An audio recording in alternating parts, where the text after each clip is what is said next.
guess this is rather informal. It is a notice meeting, but there's no formality as far as calling this to order or anything. Just in case you don't know me, I'm Will. I'm the mayor. Maybe, should we go around and get names? Yeah. Okay. Quick, can we start out with you? Certainly, Christian Samora, town clerk. Brent Lee, trustee. Carl Ayers, trustee. Will, the mayor. Jim Hardy, trustee. Lisa Deaton, the NFR and PO. Martinez, PO. Eric Rockland, Steve Conway, executive director of RAP. And Lee Rosen, board of directors on RAP. Bruce Lucky Carter, stakeholder. Mary Maggie, board of directors on that. Scott Danzoff, serve on the board for RAP. Jason Brooks, board of directors, RAP. I'm Greg Piper, and I'll be facilitating today, and Chris Kirk is on his way into the room here in a minute. Awesome. Thank you. Yeah. Trying to just introduce yourself real quick, Chris. Perfect timing, sorry, Oh, I'm you're good. delaying the inevitable here. I'm Chris Kirk, I'm the town administrator. Thank you all for taking time to be here today. I think that's it. We have Brian DuBois, he's a tall gentleman. Raise your hand, Brian. Yes, he's in our new economic sustainability manager. That's correct. And then Jeremy, how am I know this guy's been here for 1 year. Thank you. Jeremy's the coach of me in T-ball. Jeremy Olager, who's our deputy town administrator, is also out there along with our chief of police, Sergeant Williamson. So that is everyone in attendance tonight. Again, thank you for all being here. It's a very worthy cause and a long time coming, so I'm glad we got to get the two entities together. And Steve, thank you also for inviting all NPO faces here. So welcome. Thanks for coming down. And if I could really quick, just for logistical reasons, if you need these restrooms out in the hall right here, I think it's okay unless Greg says otherwise, but if you're hungry and you want to get more pizza or food, just get up and go get it. There's some candy and whatever, if you need a little sugar rush, maybe, if that's okay, so. Yeah. Awesome. I've been doing facilitation for 34 years, and one rule of facilitation, if there's food around and people want that food, let them go get it.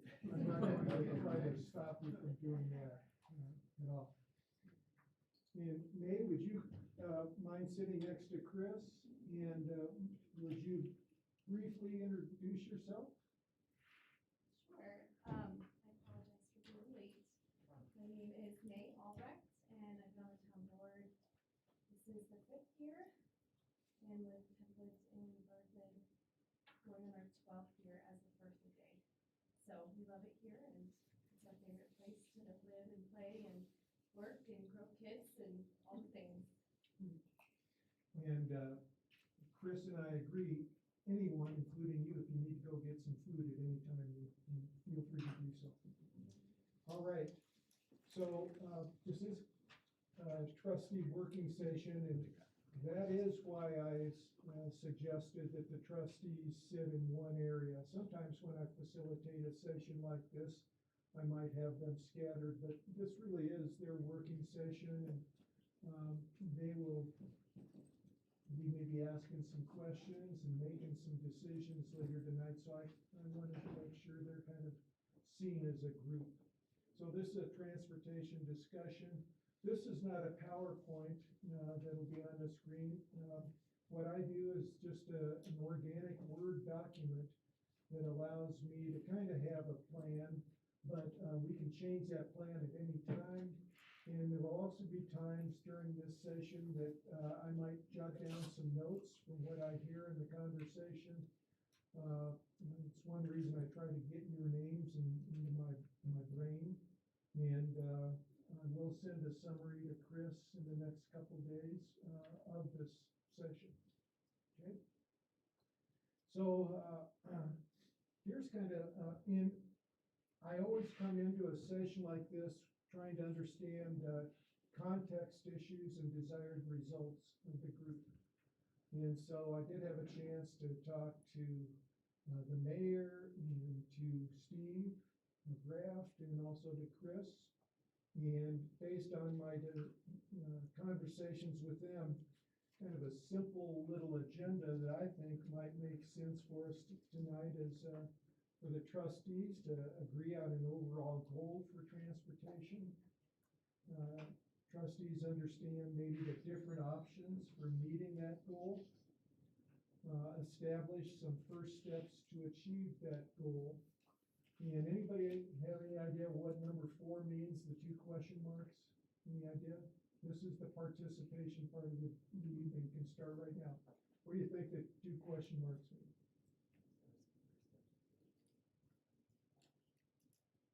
Anything else? Anything else?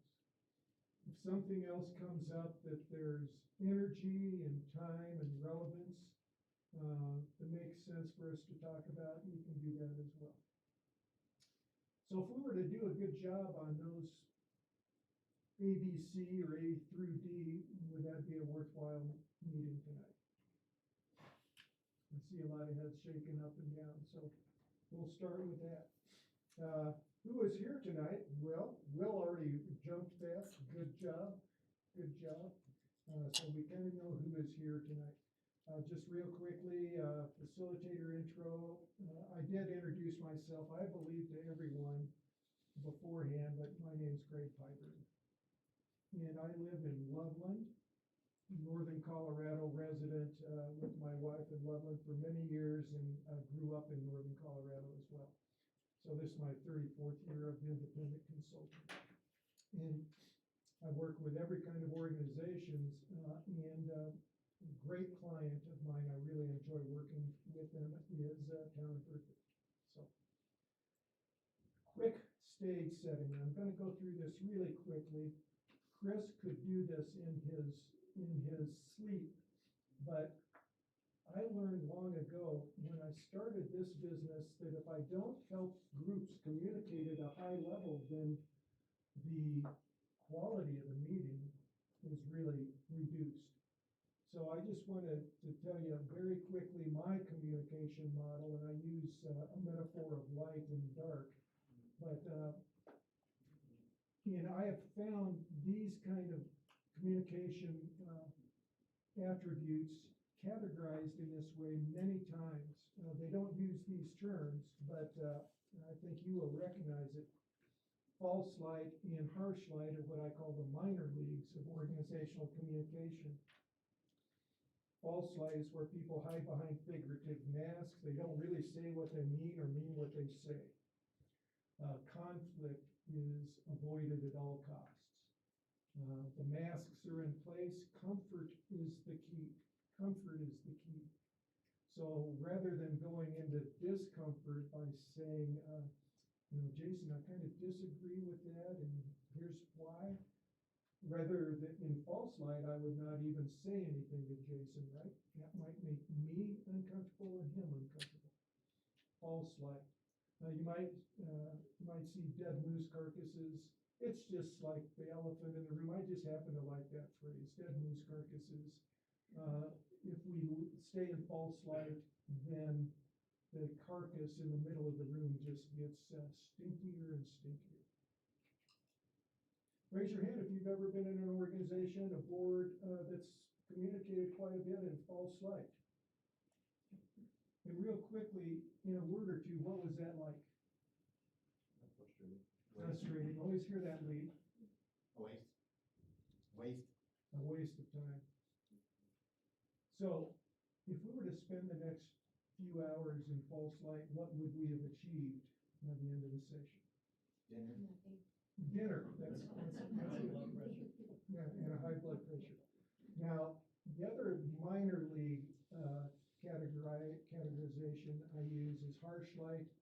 That's where all of a sudden we're, hey Lee, you better get your act together. And he comes back at me and says, Greg, that was the most idiotic idea I've ever, and our voices raised and that kind of thing. So you see debate, it's about defending our brand and beating the other people so that we and I are trying to figure out how can these other people think I am smarter than Lee, and he's trying to do the same thing.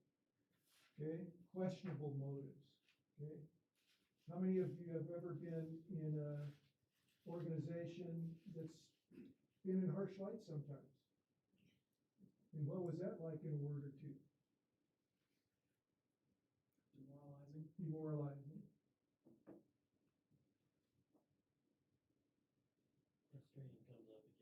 frustrating comes up again, yeah, Unprofessional. unprofessional. So let's stay away from the minor leagues tonight, okay?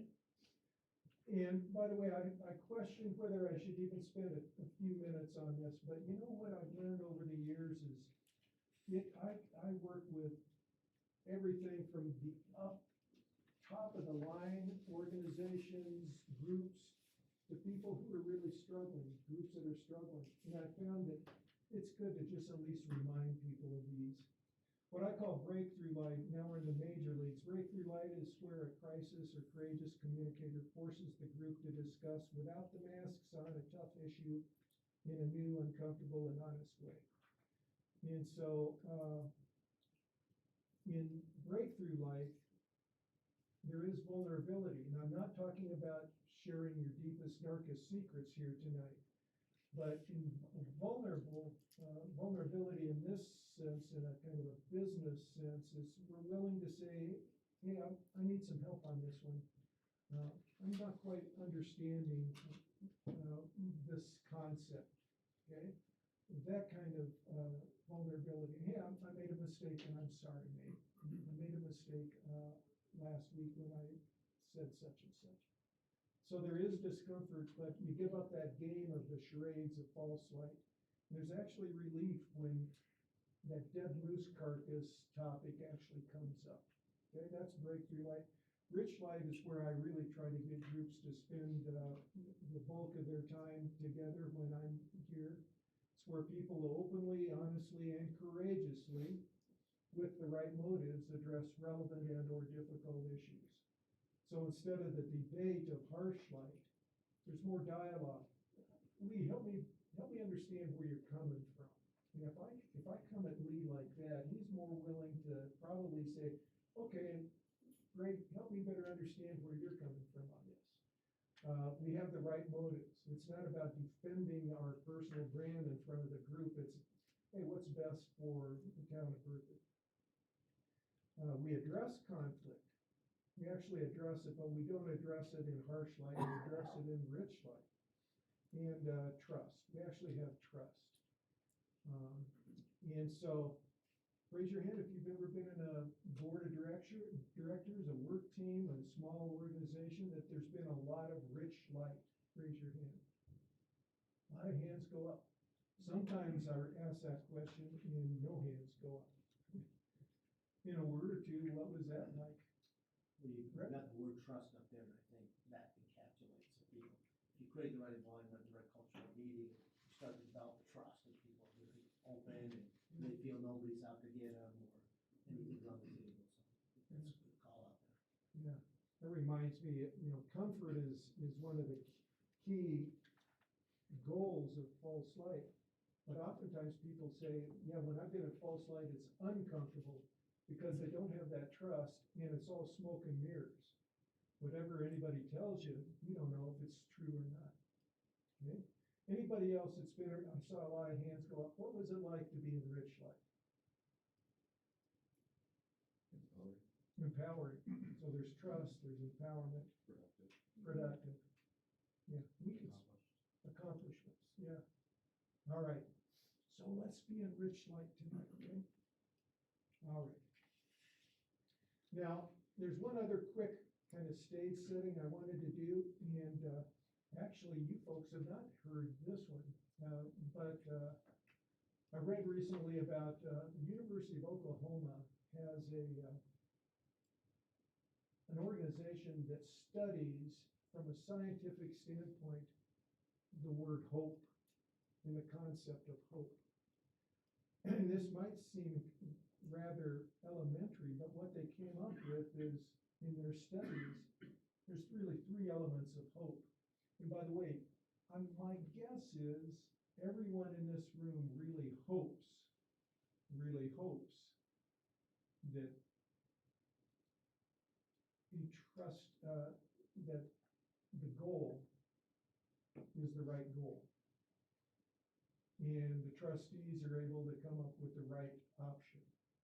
And we all hope that, right? Okay?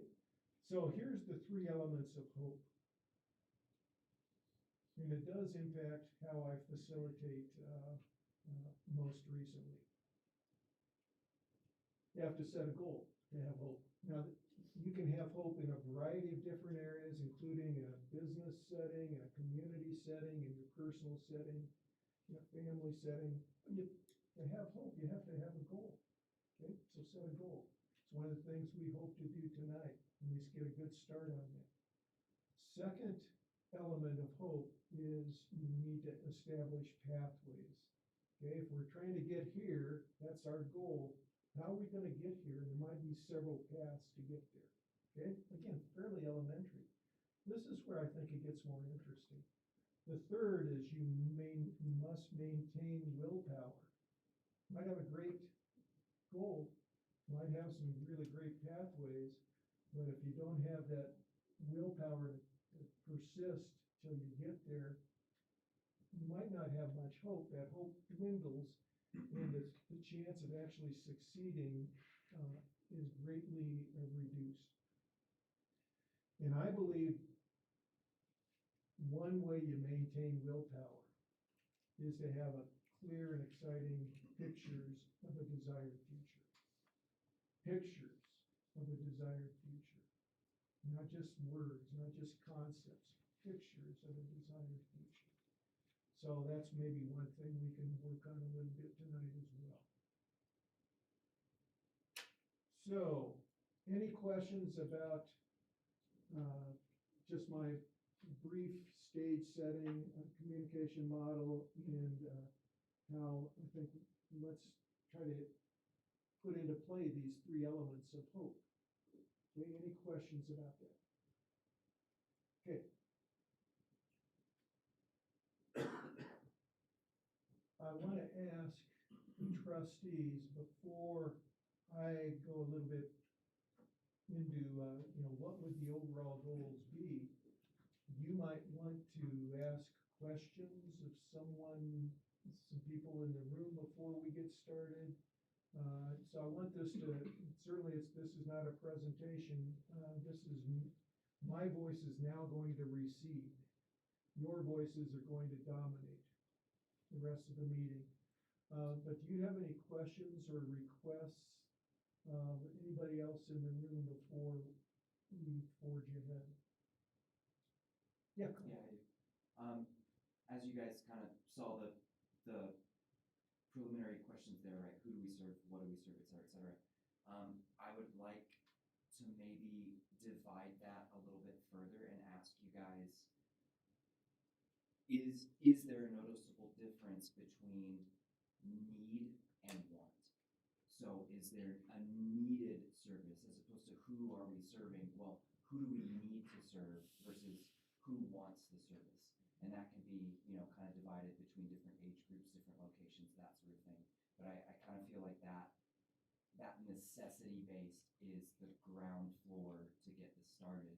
And once we have those questions at least addressed, maybe not answered, but addressed, then we could move to what could the possibilities be. So Carl, tell me if this captures this. Who would we need and or want to serve? Does that capture? I think maybe to be more specific, maybe who would we need and then want to serve to make sure that there's a priority? Yeah. Who we want to serve, or who needs to be served? Correct. Who needs to be served? Exactly. And then who do we want to serve? Exactly. After that, but not independent. And I think to build on that, it's important to hear from these groups what they see the need is, Mhm. because we hear the whole picture from our community, but to hear people who are the actual boots on the ground, that could be like what they see as the need or growing need. I think that's helpful. So before we hear a response to that, does this capture who would we need to serve, and secondarily, who do we want to serve? Does that capture it? Sure, that makes sense to me. Can I state that just slightly different? Everybody might want it, but who needs it? It's not, I don't think it's, correct me if I'm wrong, it's not who do we want to serve, I think it's, who, again, given the choice, everybody would like it, but who needs it? Because we may not have the resources to give every single person who would just like this service versus really, who needs this? Is that Sure, accurate? yeah. Yeah, to put the first half, put the first half on the service and then the second half on, is there anything else that we could do to kind of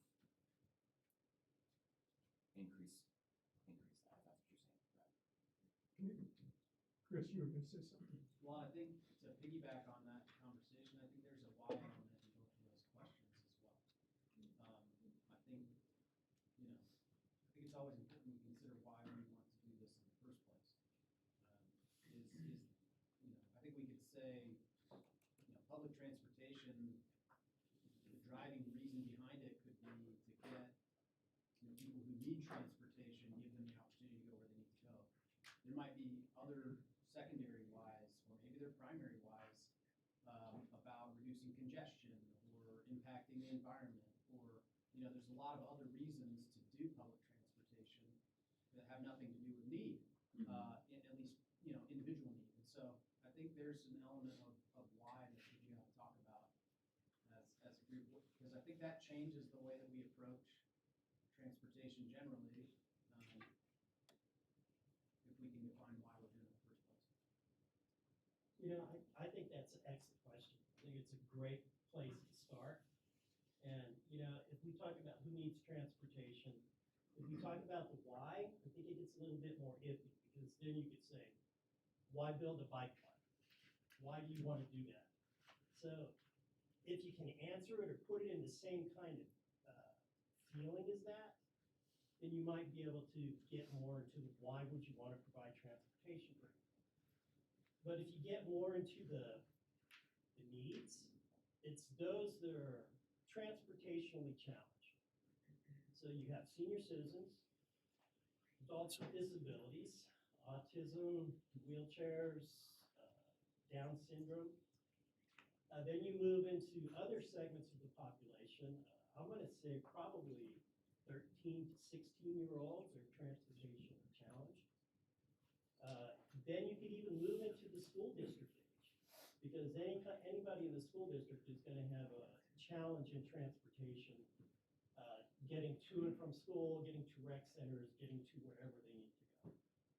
So when you look at the need, I would say basically it's people that are transportation challenged. Am I a person who needs transportation? Well, not necessarily.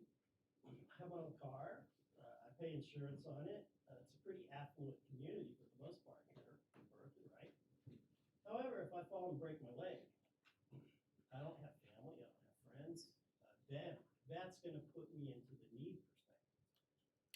So I think that answering that question is the primary question that we need to ask, and we need to figure out who do we need to serve.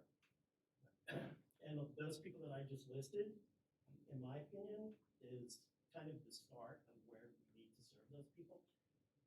Because some of our clients are young adults, they can't drive because they have conditions or autism, but they work at ARC.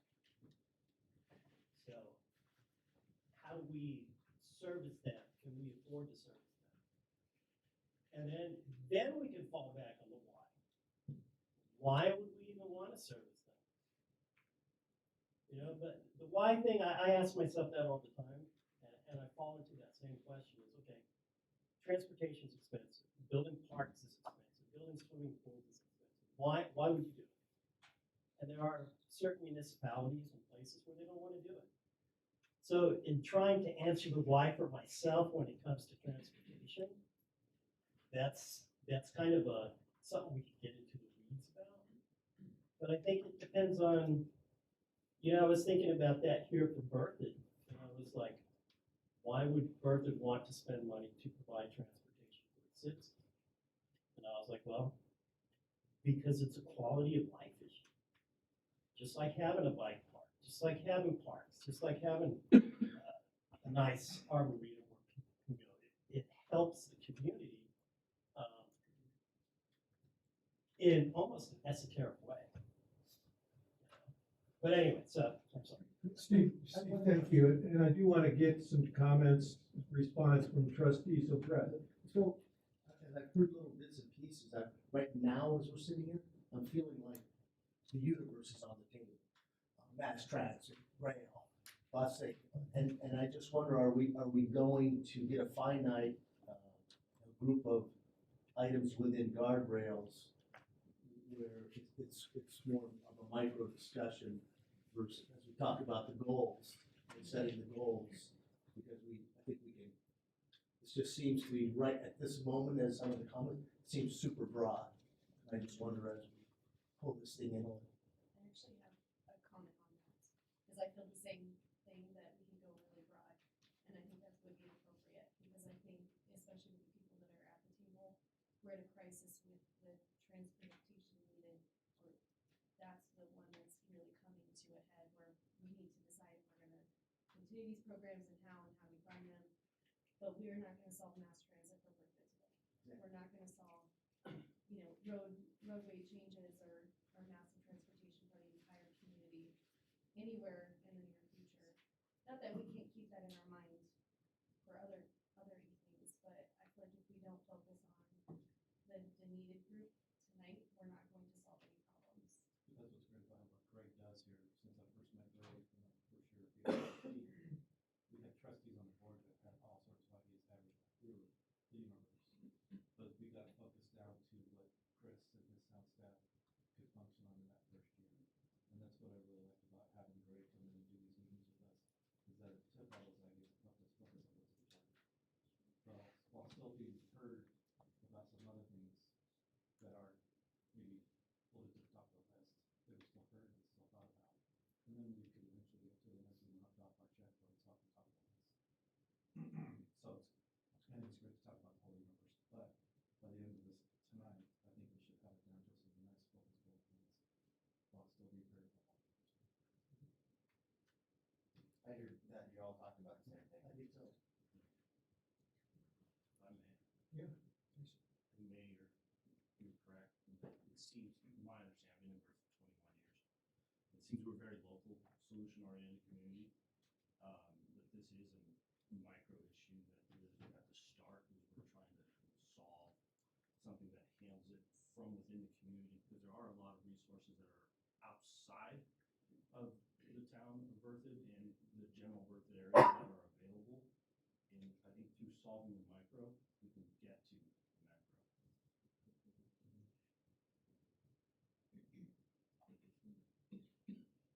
Hey, I'm looking over at the town administrator, and I work with a lot of town administrators, and, their job, of course, is to take the decisions of the council, and then through the staff, turn those goals into reality. And, in terms of this narrower transportation that we can actually talk about today, what would be helpful for you as the town administrator? What would you like to get out of tonight in terms of clarity of goals or a goal? I think that's, from my perspective, the easiest way I could describe that is really probably the three things that you identified as the purpose. I think these questions help us get there, but really, what is the primary goal of the town? When we talk about who do we want to serve, do we have a narrow focus and there's a very specific group or groups of people that we're looking to serve, or is it a broader group of folks in town that we're trying to provide service to? Is it specific to the town limits, or are we looking to provide a regional service? What do those boundaries look like? And from my perspective, is it something that we want the town to continue to provide? Or do we want to look for, a solution like RAFT that's going to, provide all of those services? Do we want to continue to have a BATS and RAFT kind of service? Do we want to do something else entirely? We're looking to connect people to other transportation services. or are we looking to, provide regional connections, or are we looking to take people door to door to where they need to go? There's so many ways to do this.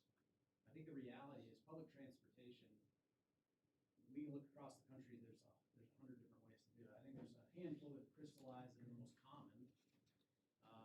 But a lot of that depends on what it is we're trying to achieve. And so for me, I'd love to have a clear vision for what does the future of public transportation look like in Berthoud.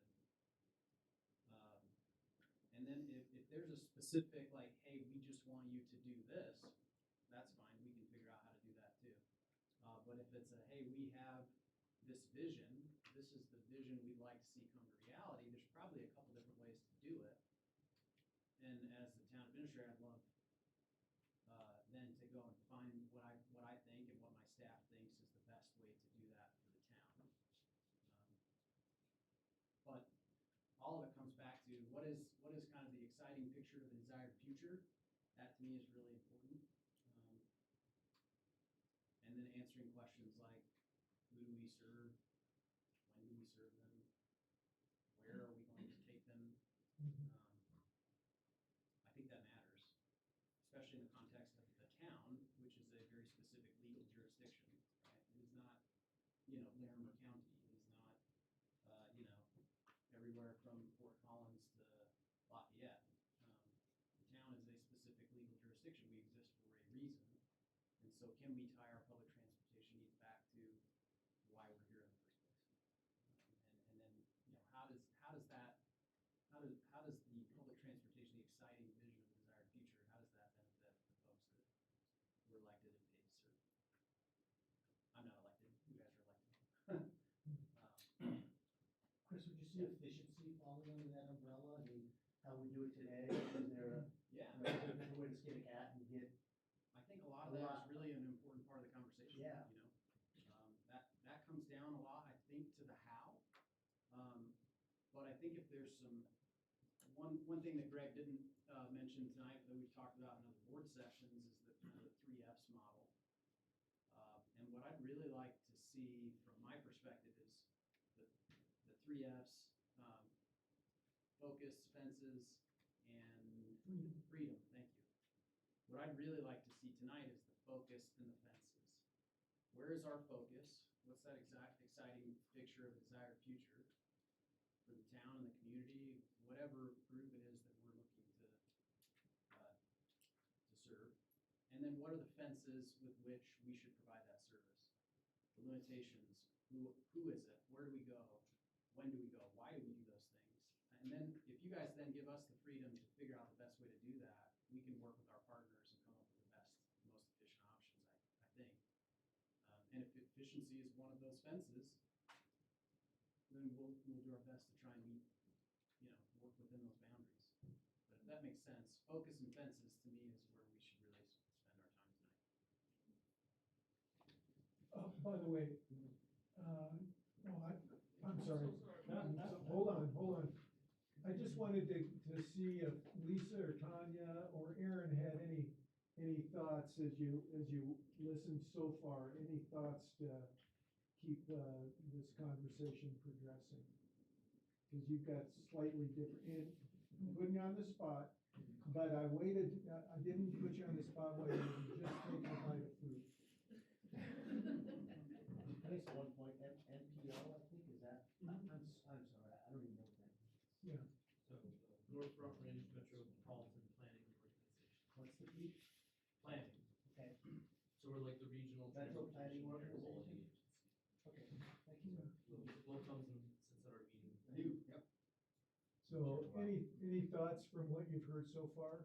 No, I think this is a really good conversation to have.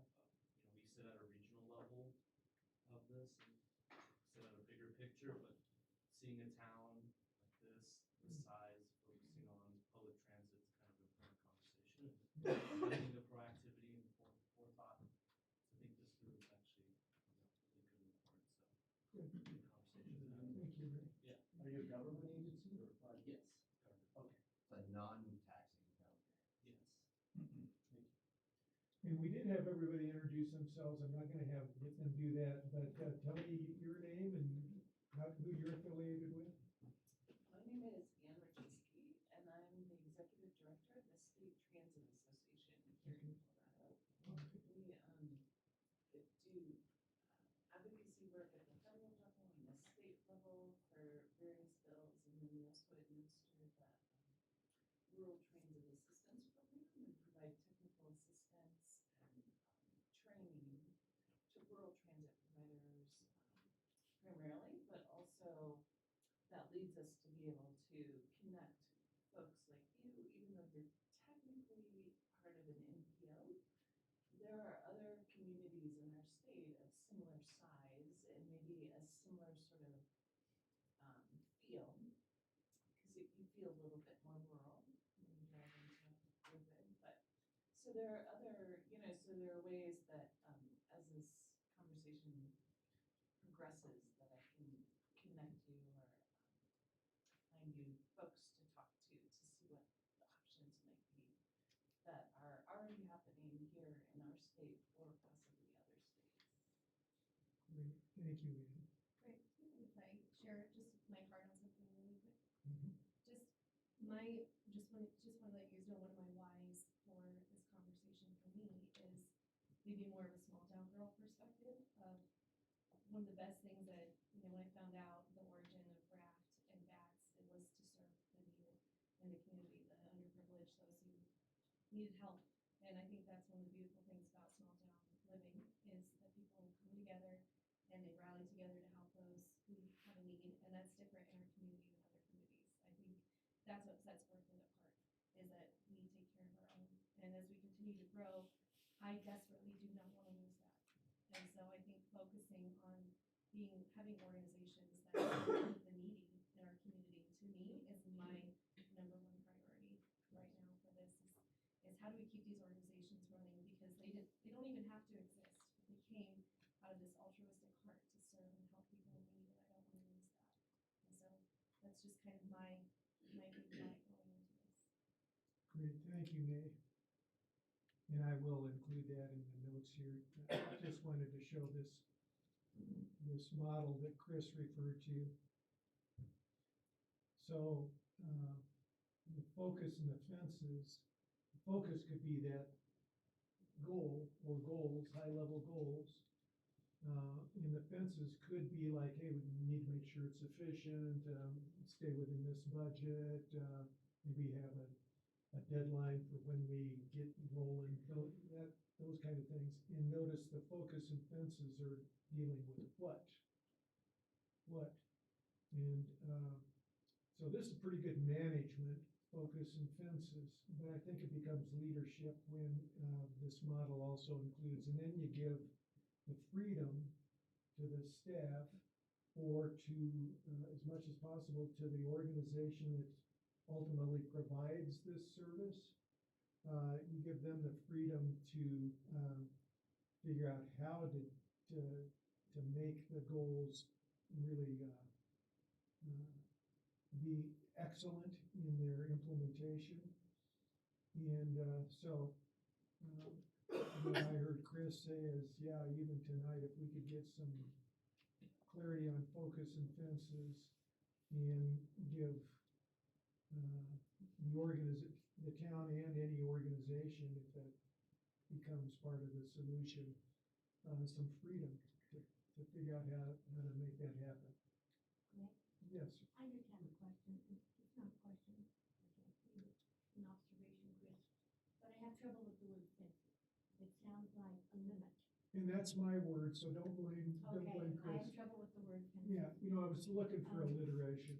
It might just be focus and well, you say have the word for it. Say that again. Guardrails works. So you just want to make sure, hey, yeah, here's the goal, and hey, the people who are figuring out how to do this goal, we need to have a few guardrails.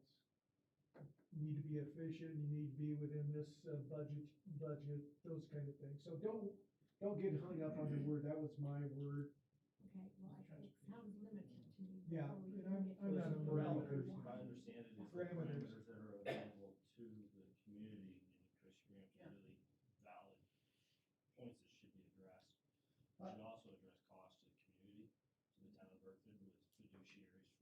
resources that are available. We want to make sure that we're maximizing that as well. So thank you for putting that in there as a fence or as a parameter.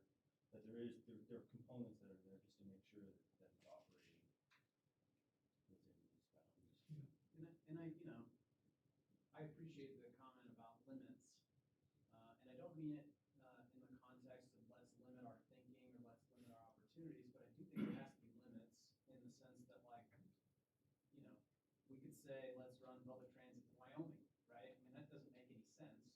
So we need to talk about, you know, there has to be some reasonable limits that we set, whether it's financial, whether or not it's operational. You know, I think there's some practical limits that we do want to put. We want to put boundaries on what it is we're trying to do, and I think what that does is keep us. I think of it much like I love the fences, and maybe it's because I'm such a bad bowler, but when I see Greg's picture, I picture the bumpers on the bowling lanes, right? I just want to stay in the lane, right? It's like I know I need to get to the end where the pins are, and if that bowling lane had no gutters and no you know, bumpers, there's a very high likelihood I'm not hitting those pins at the end, right? If it's just one big old giant wooden surface. So to me, I see it as the bumpers that kind of keep us focused, keep us headed down the lane towards that focus. And I feel comfortable with that. I just don't want fences to prevent us from being creative. 100%. Yeah. Many times we start at this level, where organically we grow as we see new needs, and that flexibility needs to be there. Yep. Not saying, oh, this is it, and we're not doing anything. Yeah, what happened back in 2025 is now limiting conversation in 2027. And I appreciate that. I think that's where that freedom comes in, right? If we know what the end goal is, and we know we want to work within these parameters, we have freedom to kind of make creative choices about how we get there. And then, if those fences do become limitations and we can't get to where we want to go, then we need to talk about modifying those fences, right? But I think we still have to have some appropriate guardrails to say, you know, we're not driving to Wyoming, right? That's a bad example, but you know, I know. it's hyperbole for the purpose of making a point, right? But I have a question. Yeah, Will, Does this make sense to me? Oh, sorry. Greg, could you scroll up just a little bit? I've got that little camera over at the bottom that's blocking me. Thank you. Does that capture what you were saying? Yeah, I mean, I would love to just even have the words in there to maintain that small town charm that we, that heart? Yeah. that heart, the small town heart to serve those with needs.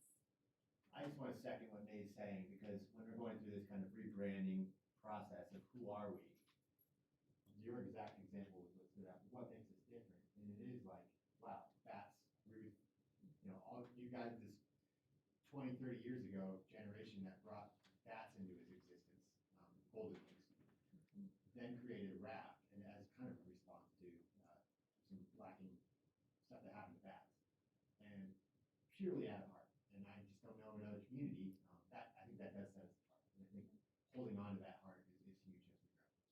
And I also like me keeping the feel of the community, and I worry as I see our subdivisions going out there, how do we keep them feeling a part of us? And not become a Johnstown kind of thing, where they're always a little separate. I like anything that brings them together. And is transportation something that would help with that? I love those things. It should affect the community. I think that'd be a great component of tonight's conversation is I how think do we we need to think of that bring also. the outskirts people into town that want to spend time in town. I love that. Yeah, Will. So I guess when I looked at the fences, is this regarding overall what we're going to be doing over the next couple of years, or is there the focus, or is this regarding tonight? Because I'm hearing, so when you interviewed me, some of my things might not apply if the conversation is just around our seniors in our disabled, like talking about a TMO or talking about even micro transit might be something that's more of a want and not a need. So I'm just wondering, is this fences about what we're talking about tonight, or is that about? Yeah. This is not my meeting, but from what I've talked with people before tonight's meeting, I would say, let's keep it pretty tight. Okay. A little bit more about how to, provide transportation, kind of as it has been, but do we need to make any changes to that? But not regional, not other forms of transportation, but again, it's not my meeting. Well, I do think that conversation about, we think about, is it regional, is it, other forms of transportation? I think a lot of that comes back to the focus, right? What is the goal? And I do think that's important. I think the conversation about microtransit, we went down that road because we were trying to find something that was based on our last transit assessment, but something that was more widely accessible, better accessibility from a time standpoint. Obviously VATS is horribly inefficient, and I think I can say that without feeling too terrible. And then you have to schedule a ride 24 hours in advance, and there's so many technologies out there that can make it more accessible, easier to access, more efficient, and then expand that service to a significantly greater population. That's why we went down the road of microtransit, but that may not be the right solution depending on what the goal is. And so if our focus is seniors and adults with disabilities, I'm not sure that a town microtransit service is the best way to meet that goal. Yeah, that's right, what you know what I'm saying? Absolutely, that's what I'm trying to get in the next 3 to 4 hours, where we're not gonna, what can we solve or kick off? And is microtransit a different? I think Thank you. microtransit is a solution to a problem that's undefined. And I think that defining that problem, I think finding the solution is a lot easier when you have a clear definition of the problem. And I think that's just the same way of saying, what's the goal? Yeah, so I guess going back then, I heard the trustees kind of stated that it would be, right now, we're looking for the ones that absolutely need transit. And so maybe looking at microtransit, I'm trying to, I hate to do it, but if we're just looking at this, that would be beyond the fence right now. Unless one of the groups of the need are one of the groups that are not being serviced by the more rigid structure of rides, maybe for kids who are 13 to 16 whose parents can't drive them somewhere but they need to go to a game. Maybe that is a need that microtransit system needs to be able to take care of, so that they can just call and say, oh, my parent can't drive me anymore, I need a ride to the game, right? So that needs-based focus, I think, is who is not being serviced, who's being serviced, and are they being serviced well enough, or does that need to change? And we might identify people who don't even know that this is a possibility for them because it's not a possibility the way it's set up, if that makes sense. Because if we're only focused on a certain section of that, 10 or so groups that you brought up before, whoever's in that group or not, right? They might not even know that they are not being serviced to complain about it. Sure. So who is the need that we're trying to satisfy with this, whatever system we try to come up with, or whatever conversation we have? And that's where we could identify what is it that we're doing well now? What is it that we're trying to do that's not working well, and why? Mm-hmm. And then is that something, we go back into that question of like, do we need it or is it a want? Mm-hmm. Maybe that's why it's not working well. Mm-hmm. And then the third thing is expand a little bit bigger and kind of get into more of the other needs that we aren't being servicing and figure out which ones are more important. Mm-hmm. So being in this meeting for now, I feel like it's a little bit of an enigma at this point. It's not your meeting. Are we gonna, we need to know the needs, and then we need to know the solutions. We don't have whiteboards. I guess you're compiling what's being said. Are we in a brainstorming phase at this second, or Yeah, thanks. we start getting structure to where what are the needs and who, and then solutions, and is that, and I don't know if there was an ending time on this meeting. No, I think you just said 3 or 4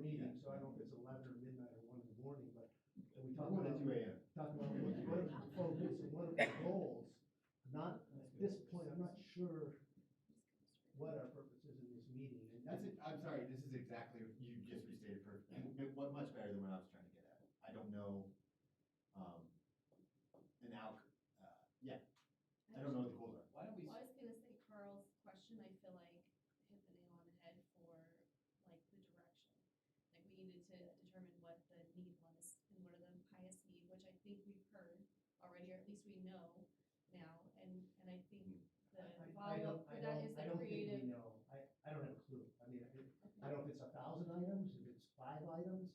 I think we really need to, and maybe I'm new, but maybe we need to step back and go, what are the bullet points of the needs? And really define those. I guess what I meant by needs is I think there, and consensus from previous meetings and these conversations, and the needs of the transit conversation are the people in the community that have a need, a more like, considerable need for transportation, that we're trying to determine the solutions for that. Right. And so I think now we can perhaps have a troubleshooting conversation of, we generally know what services we have, and I think we generally know where they're lacking. And so now it'd be helpful to have that conversation of how now do we address that need that we know exists and is going to continue with what resources we have. And I think part of that's gonna be funding, because that was one of the issues we came up with at our last meeting, was that there's going to need to be increased funding from some source, whether it's the town or other sources, to continue this program at all. As a working session, I think this is a good place to sort of start, at a starting point, don't make an assumption that we all know what the needs are. And it's not an infinite number, let's define them specifically, and then we start, maybe we prioritize them, because at some point we will be talking about a budget, and again, then we go versus the want versus the needs, and we want to do all of them, but can we? So, again, the structure of this meeting at some point, right, needs to hit some tactics to go along with it, those that focus those goals and the solutions. I think the original 3 questions begin to get to that too. And, one of the things to help, once we get some of those original 3 questions answered, we can talk about some potential options, where we talk about what would be the positive potential impact, high, medium, low, how achievable is that particular option, what would be the cost, high, medium, or low, and what would be the time / energy, high, medium, low, to have that option play out. So I think we're, one of the things that happens in all of these kind of sessions, you have to have some verbal wrestling. You have to have some verbal wrestling where it goes, but man, where are we going with this? I don't exactly know how it happens, but it'll all pull together. It'll all pull together before we're done here, is my guess. Steve? I'm sorry, didn't mean to interrupt. If I can make a suggestion, why don't we start with what we already know as to who we're serving? And if we take a look at that, and then we can make a projection, okay, so if you take bats, and I'm guesstimating right now, and you take Raft and you say, how many clients, how many clients do we serve? I'm gonna say, just for the first quarter, between the 2 of us, there was probably about maybe 60 or 70 people in the Berthoud community that we were servicing. Now, I don't have the absolute records to go and see who BATS actually serves, but like for us last year, we had 166 clients across the board. So in 2024, those were our clients, they were in our system, that's who we served. Sometimes we only did 1 trip, and sometimes it was every day. You think BATS has 60 to 70, is that? I don't. I just wanted to confirm what I thought. I think that they probably have maybe 30, 35 What was somewhere. the 60 to 70 number, what was that? I was combining both of us. You have 166, Last year, that's what we had. and BATS you think has just ballpark 30? But so far this year, the first quarter, we've only had about 45 different clients. the same's true for us, about 45 different clients. So then, So if, 90 this year.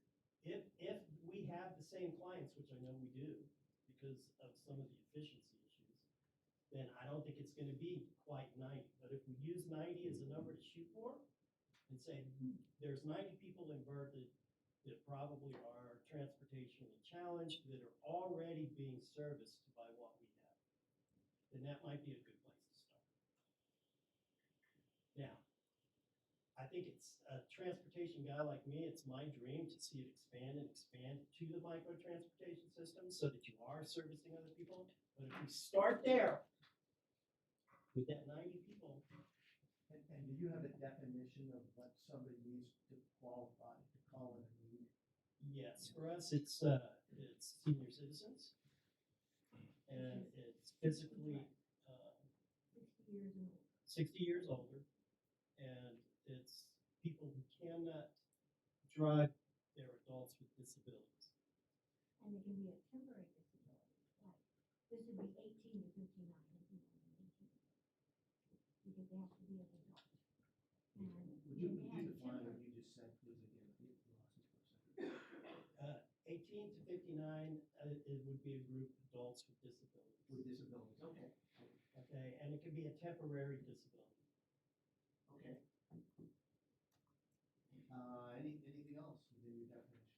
So that's who we People with disabilities that can't drive, age 18 to 59, and senior citizens. And they need to leave town to get the services they need. We only service when they, right, when they go out of town. Well, We don't, I The mean, they're an question- in-town person, but they have to have an out-of-town destination. So if it's something they need in town, they don't qualify? What? It's something they need in town, they don't qualify? They do if they live out of town, Oh, in the rural so area. either in or town, live they're going in out of suburban. town, or out of town, they're coming in town, is that accurate? Yes, So no in-town to in-town. correct. that's what That's that, bad. Because that's what that's. And that's why they share. so, Yeah. That's why they share services. right. And so, Because we have some people that are going in town to in town, and I think that RAP does pick up folks in town to in town in times when we don't run. Yeah. If you guys have service available, so I think that does happen from time to It time. does happen. It's if a rare, but it does holiday happen. But and- it does happen. And Bats is off and we don't pick up that And holiday. I assume the word town semantically is geographic, but when you say they're coming from out of town, they're still, Berthoud residents? They're in, basically the 80513, they're in the Berthoud Fire Protection District. And That's, so that's the limit. Bats does not pick up outside of the town limits. So we won't drive up Carter Lake and pick somebody I up. mean, if it's in the zip code, it's different, okay. We do drive out of town. We drive to Loveland, a few days a week. But we don't pick up out of town, unless we took you there in the first place. If we took you to Loveland, the Bats bus waits and we bring you back. You know, as we talked about wants versus needs, I wanna go bowling, you need to go to the doctor. That's the wants and needs. So, yeah, so we've kind of defined that by, medical needs and rehabs and dialysis and that type of thing.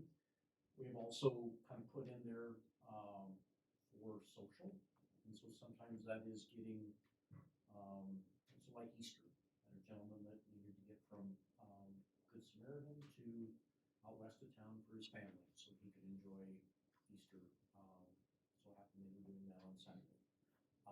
But, so that wasn't for medical need, but yet, it's for kind of social interaction, because many of the elderly or the shut-ins, I guess, that we're talking about, they need to be able to socially interact and get out, so that's falls underneath our, but we have had to, because of our limited funding and our limited resources, that umbrella that we've created,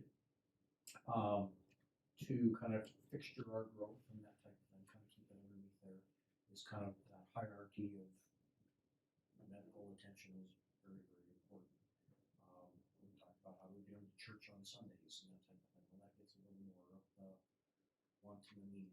But our growth philosophy has been much more of an organic growth, so kind of how you grow your business, you identify what some of those needs are, and now you expand that a little bit, and kind of take that on, but it's very much from the bottoms up.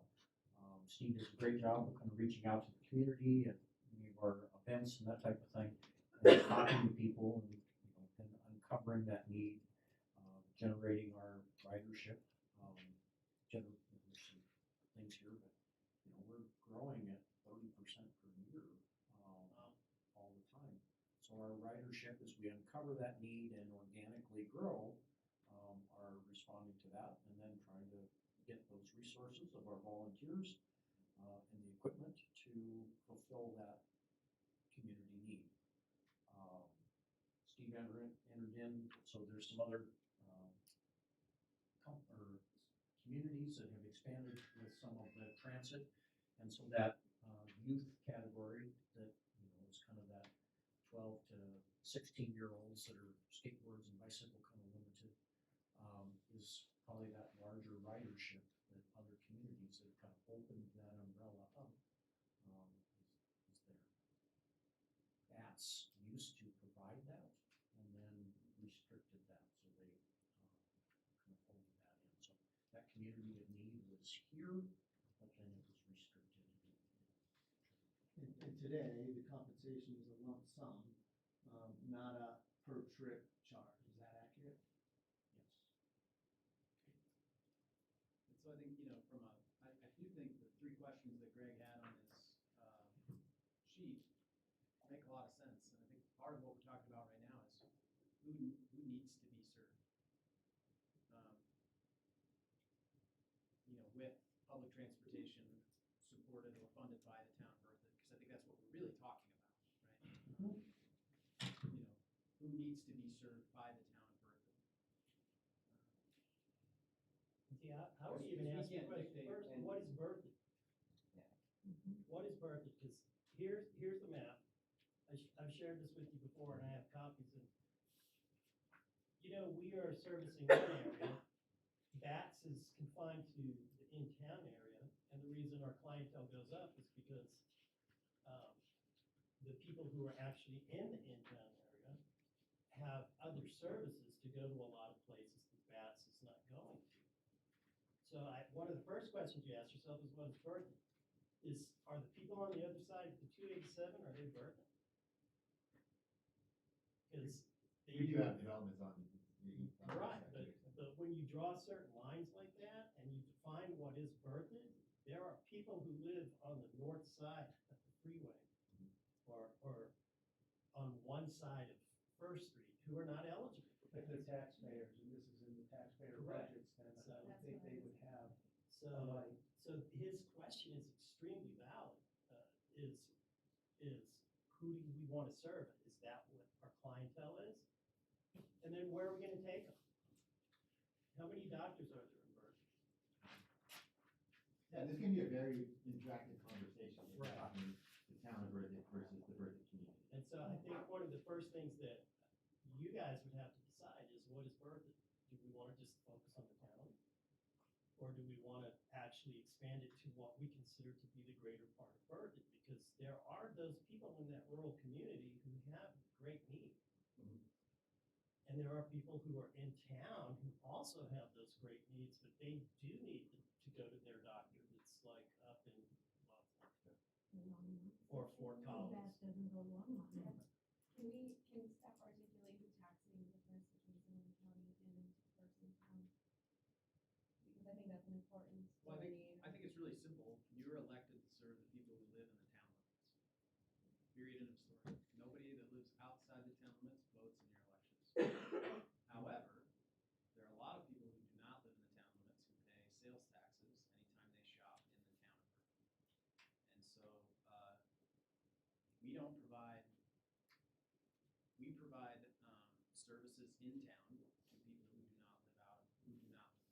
Our recreation services are a good example, right? Anybody can participate in our recreation programs regardless of whether or not they live in town. But we don't host soccer games in the county. So they come to town and partake of the services that we provide in town, but we don't go out of town to provide those services. We take care of all the roads within our town boundaries, within our town limits, and we literally stop maintaining roads where that line is drawn. We'll pave or street sweep or snow where we stop. So the folks that live in the 80513 zip code, but not within the town limits, within our jurisdictional boundaries, do pay sales taxes anytime they shop in town. Outside of that, they do not pay property taxes to the town, they don't pay fees to the town, they don't, unless they're a water sewer customer, we do have a few that live outside of town. But, you know, I think that from a jurisdictional boundary perspective, that's who the town of Berthoud is, right? And two, to kind of keep in mind is that, you know, Berthoud is blessed with the flex service that runs Fort Collins to Longmont. And you guys, part of your budget is a support or a cost for that to happen. So we have our stop here in Berthoud. We did dig up some information, and so on the average, you have about 5 trips a day that originate at that bus stop. Kind of took your average and your budget, that type of things here, somewhere between $35,000 and $30,000 a year that you guys write a check to Fort Collins for the town's participation in that. It connects Fort Collins to Longmont. But if I take that as a ride that originates here, also comes back, double that number, you know, that's about $65 a ride. For that, probably $130 a day for those riders that the town. Basically, to pay to have a stop in town. So that's also a transportation provider. But, you know, that solution was kind of a regional solution, but you can, the absorption or that type of thing is not very dense to me. So I think kind of to ours, kind of organically trying to uncover that community need, what you're asking about, and then connecting those resources. You know, we're doing a whole lot better penetration for the community. Cost per ride, much more efficient, and tailored to what their needs. Is Flex mass transit, or is it individual? It's the city. It's Fort Collins City bus that goes down. kind of a regional bus that connects Fort Collins to Longmont. And then Longmont is under the RTD jurisdiction.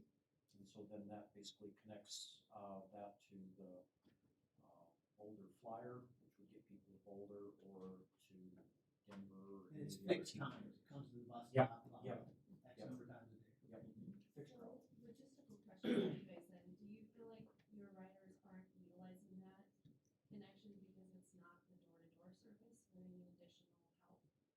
Their higher needs and that type of, you know, getting on a bicycle when they get to the other and finishing off the last mile, or being able to walk 12 blocks to what that is. You know, our clientele is, and our service is door to door. And so that's pulling right up in the driveway. Sometimes it's helping them get into the vehicle, pulling right up to the doctor's door and getting them, you know, that's because they're more transportation challenged. And that seems to be the need in the community. And to your comment about keeping that, I describe it as the fabric of the community. So there's a lot of soft services that come about, and some of those are recreation amenities and the things that richen the fabric of the community and bond it together. And this is one of those, so providing that and having services and the programming and that type of thing for our elderly citizens that would like to age in place. And it's one bit of additional information if I could real fast. The way that our flex calculation works is the total cost of the flex service is charged out to the entities that participate based on the percentage of ridership. So the total number of passengers on flex, we're only about 2% of the total number of passengers. That actually equates to closer to $50,000, but we have some other funding that gets routed. Annually? we're about 2.2% of the total flex ridership originates in Berkeley.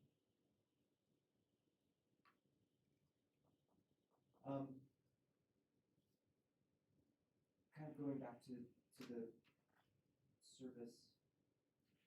I'm sorry, I'm trying to figure out a way to ask this question as I'm talking.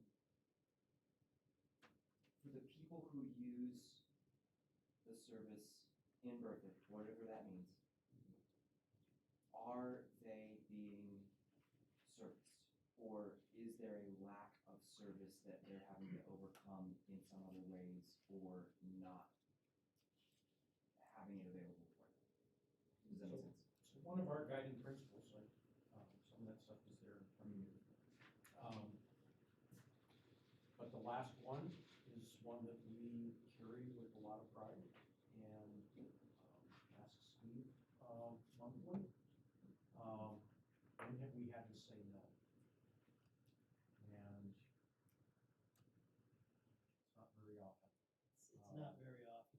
And it's funny because you were talking about Wyoming, and we had a vet who lives on the outside of town, and he had an emergency, and the only place he could go was Wyoming, and they called and asked us to take him to some VA hospital up there. Talking to their administrators, something else was arranged. We get calls like that every day. I do think there's some uniqueness in the way that Raft operates that's really beautiful. And you have volunteers that if somebody's willing to drive to Wyoming, then they can take that ride and drive into Wyoming. Whereas we have paid employees at the town, and I can't send the VATS bus to Wyoming, right? So it's a little different in that sense. That's one of the beautiful things about Raft is that you have volunteer drivers who say, yeah, I'll take them to Wyoming if that's what they need, which is a really, really amazing part of that service. Is there any kind of income threshold? You understand the question? No. So if I got a couple million in the bank, and I wanted to take it to get my groceries, and I don't have anything in the bank, I'm broke. Well, Is there any kind of income threshold on who you serve and what they get? if you have $2 million and you're going to get groceries, we might try and get you hooked up with VATS or something else where it would work out.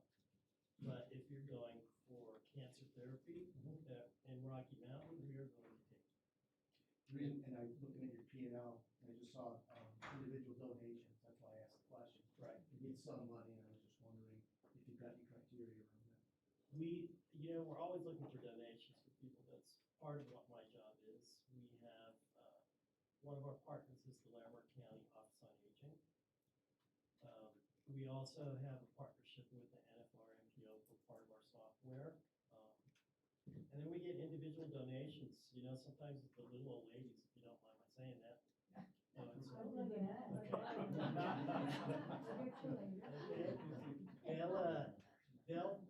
They'll take the ride and they're so thankful that they'll give us $5, they'll give us $10. And it's not a lot, but we're grateful for it. And it's just like, at least we get them to where they gotta go, We have a blind lady with a dog that lives in the northern part of Berthoud, up there in Heron Point area. She works at Walmart. About once a month, she has to go to the emergency room, so our drivers will divert themselves and take her to the emergency room and go out of their way to take the dog home. That's what our organization is about. Do you do any product deliveries? Do we do product deliveries? Yeah. No, I think some groups have reached out in the past about maybe us helping out with like some of the food services that take food to the needy people. Possibly those service in the country. And we take people, I would think we would probably, in most cases, we bring them to the pantry here. But they can order online, have a word to go, then instead of them needing to ride. If they can, yeah. Deliver during the day when you have a chance. And interesting thing about a lot of our seniors, and they'll go up to the drivers when they're driving, and they'll say, okay, I know you're taking me home from the doctor, but please, please, please, can we just like swing into Wendy's? I haven't had a burger in like 6 years. And we encourage our drivers not to do that, but I would say that because the other part of this mix of what Raft is also the volunteers. And they are outstanding members of the community. And they bond with these people, and they are also also being serviced by what we do, because I'm telling you, 10 out of 10 times, they'll go in there, they won't tell me about it, because they know I'll like chastise them for it, but it's like, oh yeah, by the way, you know, we went into Wendy's and. There's no incremental expense to that, that's a There nice is. It's a little. goodwill gesture. Yeah, It goes a long yeah, way. that's a- So I'll give you an example. So a couple weeks ago, a gentleman originated outside of town. He just needed to come in town for his doctor's appointment. Get there. My mom come. She hasn't been out of the house in 6 weeks. Absolutely, so we load her up. Get her to town, they do their appointment. Pick them up, take them back. On the way, we had the conversation, just exactly what you're talking about. They did need to get some stuff at the grocery store. They hadn't been out, so it's like, okay, we went over to Hayes. He ran in, dementia, was there. Called me afterwards, asked if, he left the chicken in the vehicle. I said, oh no, because chicken would have a really good aromatic smell. So I went and got them chicken and dropped it off back at their house later. But also, they were asking me a lot of questions about birthing, and so we took them out. I also just took some extra time, took them around, drove through the golf course, kind of, you know, some of the newer things that were out west. She had a lot of questions, he had a lot of questions, but they enjoyed that, and for them, that was a big day out, but they're shut in. Some will probably have no human interaction, and so that may be Yep. one of the few things they get. Yep. So that's an example of, and our drivers are doing that type of thing every day. And doing that. So that's that need that's in Berthoud. And, you know, if there's additional funding and additional need that's uncovered, and you guys would like to, you know, grow that and expand that, we have the dispatching program that will allow for that expansion and for that immediacy. And I just really would like to be that partner for kind of organically growing and uncovering that additional need in birthing. This one, 128,000 income, that government contract, is that worth it? $75,000 for that. Okay. When you talk about government contracts, Yeah. $75,000 is what we get from the county. What's the other 50? We get 50, I'm gonna say 38. It fluctuates, it's probably from the Larimer County Office on Aging. Okay. We get, I think it's almost 8,000 from the NFR MPO. So, and then that's just our government contracts. That doesn't include private donors. Private donors, we have a couple that have donated $5,000 in the past.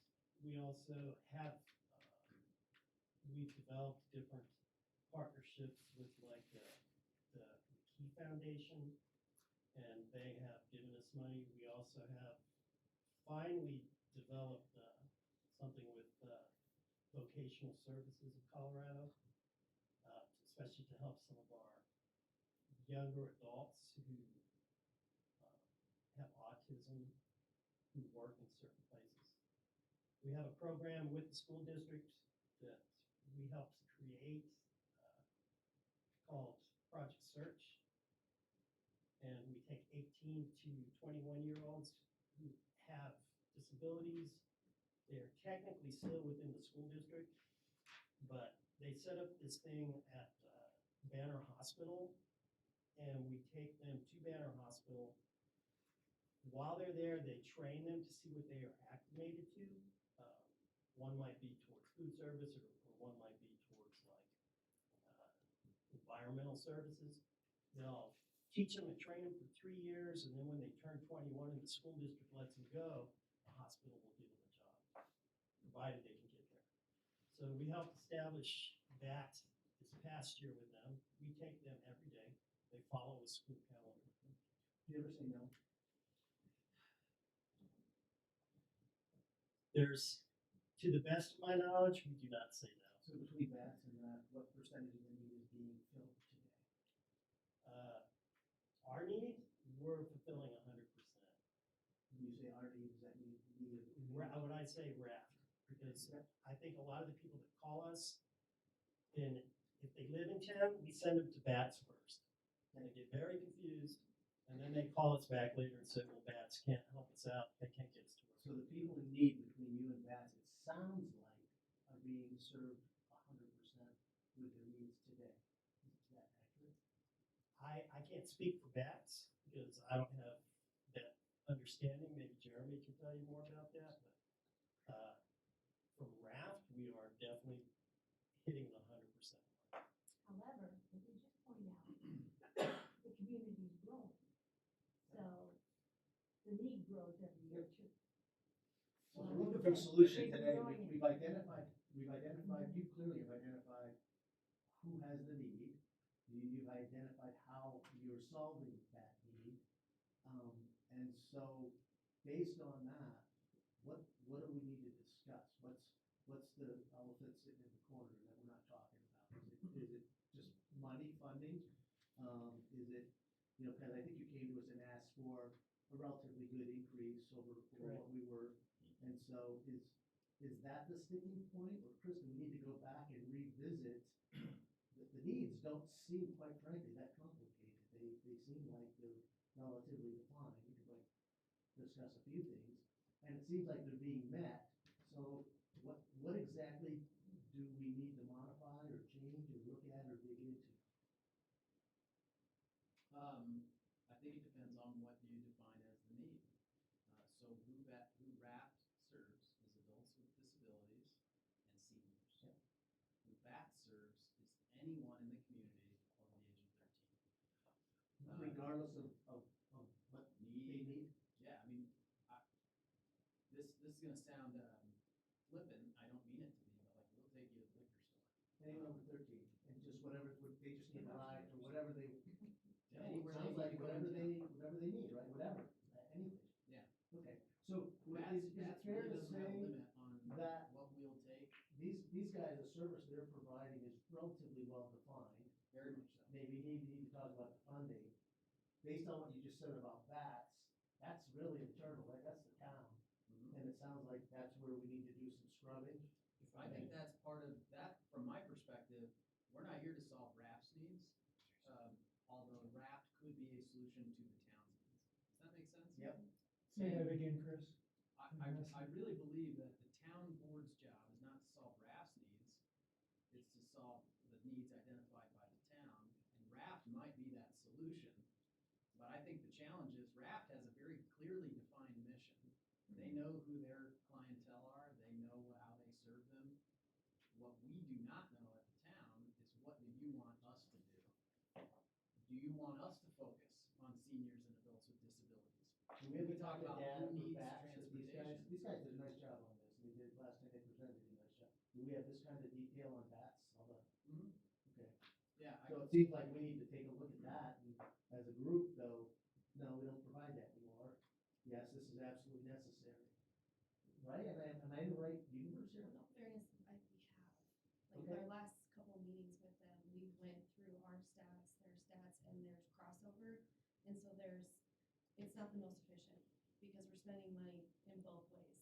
And they're not able to grow necessarily with how they're currently operating, and BATS isn't growing. And so it's almost, especially with vehicles and staffing, it's almost more of a money pit. And so somewhere, I've always thought these two organizations need to somehow come together, and it's either they're taking all of it, or somehow it's absorbed into the town.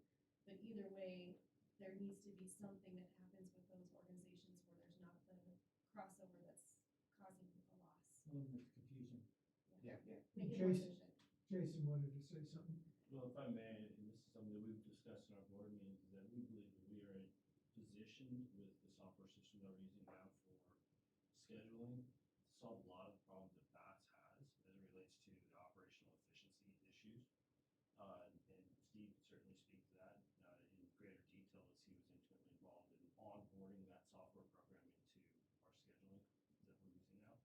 So I think that's one of the reasons why we wanted to sit here and have discussions that we believe we have a track record that puts us in a position to help solve. And your clients use this software today? That's what we're using right now for scheduling our. This our is clients. Bethesda.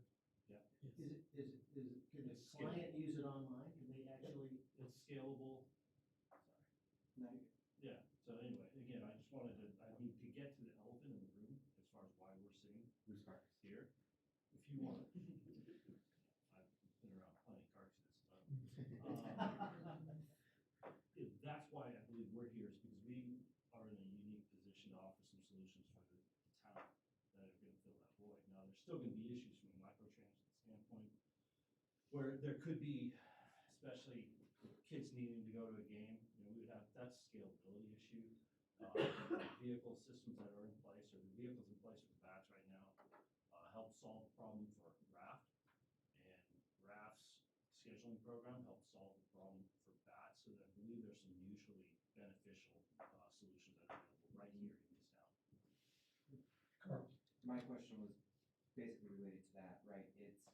It's, if BATS was going to transfer its kind of ridership and kind of programming to Raft, would you guys be able to take on more of a ride sharing type? And that was basically exactly what you said, right? But would you have the infrastructure,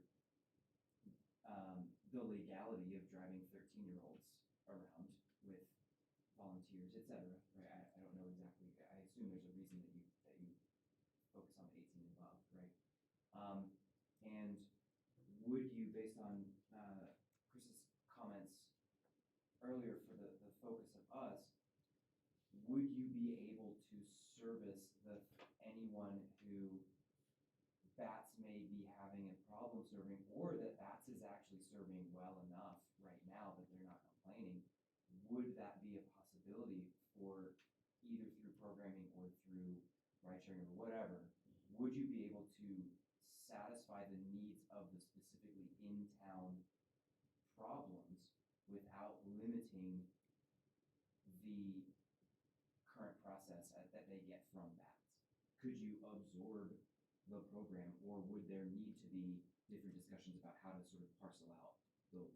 I believe there would need to be further discussions about how it would be parsed out, but I think what's really important is that RAFT is itself as an entity, the mission that we have of RAFT. We don't want to change RAFT's core mission in terms of what they're currently serving, the disabled, adults, children, and senior citizens, but at the same time, we believe that there is a partnership that we can bring it together and have it, whether it is a subdivision within RAFT, or it's a separate organization as part of the parent organization, we can manage with the systems that we have in place. So basically the computer, beyond me, but the computer system would basically, instead of having to call an individual entity, you would say, I'm here, I want to go here, and the system would funnel that into whichever parcel would be necessary for that person. Yes. In a short answer, yes, that could easily be done. A lot of these problems could be solved just with proper dispatching. And, Which is you what know, Bethesda is, right? and if you look at the type of vehicle you have, and you look at what you want to do and where you want to go, if you have, say, if there was a merger and we were just doing the management and we absorbed the one driver or two drivers that we could then schedule rides for, you could fulfill both of the objectives, I think, in a much, much more efficient manner. And you can also grow it if you wanted to grow it into a micro transportation. Chris, If what's you our wanted annual to start cost at on the that? end. Sorry, what's our annual cost on that? About $200,000. So let me get it straight. We have 45 clients with bats. They have 45 clients, one here, and we're paying them 75, and we're over 200,000 for the same number of clients on bats. Doesn't sound right. Jeremy's gonna.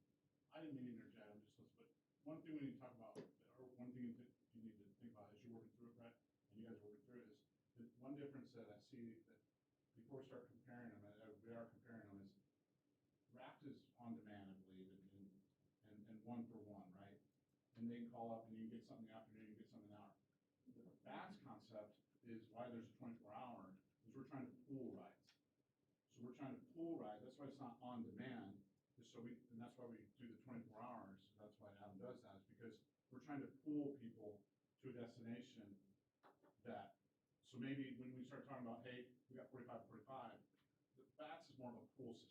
Does that make sense? More than an individual. But you wouldn't think a pool system would cost 3 times as much. I don't know, I'm just saying, when Part of the reason- we start figuring this out, one's a pool system, where we try to, get as many people as you can, go to each That's door, and then we take off, so whether or not it works for somebody or doesn't work for somebody, that's part of the challenge too, when somebody wants to go this afternoon to X, and they go, oh, well, that doesn't mean that's stinks at what they do, it just means the pool for the next day could get them there, they wanna go now by themselves, or way more efficient, so that's just one difference as we compare them. I didn't want you to get into like, they were both kind of similar. Yeah, but if I can interject, we do Sure. several pooled rides, and I don't want you to mislead them by, that's part of our efficiency model, is because if we have certain people that are going to the same place, then we will send one driver, one vehicle in order to make it more efficient. So, we do utilize the pool service, we pick up, like those kids I was telling you that go to the Project Search, we pick them all up in the morning at the same time, we have one driver that brings them home. Does your pool system allow for contemporaneous calls? Like if you're on a ride and something else comes up, can your driver divert and pick up? It could, but it doesn't right now, because when you get into that aspect of micro transportation, when you're limiting yourself to like a half hour or 15-minute pickup, it can easily be done, but you have to make sure that you have the software, you have to make sure that you have other pieces in place. You have to have drivers that are constantly out there with their technology systems, and you also have to have a technology or a software system that has an algorithm that can instantly change a driver, and then you have to have the telecommunication systems in place too. So you can contact the driver and say, hey, I know you're going to the rec center, but I need you to go up 4th Street, stop at the church, and then go to the rec center and pick that person up after you pick that person up, which is kind of the way micro transportation works. And we're covering 150 square miles. I mean, with the entire Birth and Fire Protection District, it's a monstrous area that we cover. And we're taking riders from within the Birth and Fire Protection District to Lafayette, Fort Collins, Greeley, sometimes to the airport. Occasionally someone will say, hey, I need a ride to the airport, and we'll put it out there. And a driver will say, yeah, I'll do it. And they'll take them to the airport. So, I mean, it's a very responsive group of drivers. And yes, it is volunteer driven. And that's the blessing of this town that people really want to be a part of. I'm making this up a little, and I don't mean to negotiate against ourselves, so this isn't binding. But Chris, if these guys could pick up our 45, everything bats for, again, this is just enough, for $100,000, and we're paying 2, and we save 100, and they get all the business. I mean, I know that's simplification, but are these the kind of things we're sort of thinking about talking about? We certainly can talk about those things. I think for clarity, and this came up during Steve's presentation previously, our cost per ride is actually less than RAP. The total cost might be different, but at least as I understood it from what he reported as their cost per ride, ours is actually less. Part of that is because our BATS budget includes the flex contribution, it includes the RAP contribution. So when we look at what it actually costs, our salaries and benefits for our one full-time driver and kind of BAT supervisor who handles scheduling, reporting, those things. He drives and files reports with the state. That's a kind of ancillary administrative task. But our salary and benefits for him and our part-time driver, so we basically have 1.5 drivers, right? That's one of the other reasons why we schedule 24 hours in advance. You can't have an on-demand system when you have one driver. But we spent about $100,000 total for that, and then we spent another $40,000 or $50,000 on vehicle maintenance, and fuel, and insurance, and I mean, there's a long list of things as you can imagine, right? It's all in our budget, but the problem with scaling the service is that it requires additional vehicles and additional drivers. And so if you're going to add a vehicle and a driver, that's a very expensive addition. Whereas if you've got volunteer drivers who are using volunteer cars, cars, Exactly. it's a lot less expensive. But I think the total cost per ride is still less with bats than it is with How are you guys sitting on health? Right now, we probably have, I wanna say as of this week, maybe 45 drivers. Is that, I mean, is it stable, is that? Yeah, and you it's can meet all very your stable. needs? We put the trips out and the drivers choose what they do. And in touching on, or piggybacking on what Chris said, yeah, a lot of the costs too in transportation is gonna be the fuel, the maintenance, the employees are always gonna be an expensive piece to any kind of business that you run. We believe that there is a model that we can create together that will actually fuse the two together, that will become more efficient. And that we can continue to do the services for everyone and continue to grow it to possibly even hit that dream of having a micro transportation. In the last quarter, I think our cost per trip was $45 per trip, because the more people that come in, the more the price goes down. Uber right now is probably $30 to go to Loveland. They're not getting the same service with Uber or the guarantees or anything, but I think that when you look at the cost per trip, part of that also is that the average trip for bats is 3.5 miles. The average trip for us is probably closer to 17.5 miles. So there's One way. one way. So what we're doing and the cost that we're getting from that is a lot more distance. I'm pretty sure the cost would go up if all of a sudden BATS was to continue on a regular basis to go to Longmont or to go to Fort Collins or to go anywhere else. So the goal in any good transportation company or anyone is to get that cost down and down and down and down and down so that we can fit the needs of the people who have the need. Steve, one question I wasn't answered that Carl asked was the age limit. So the problem with age limits, and this goes into school district transportation and stuff like that, which is a big part of my background as well, is just insurance.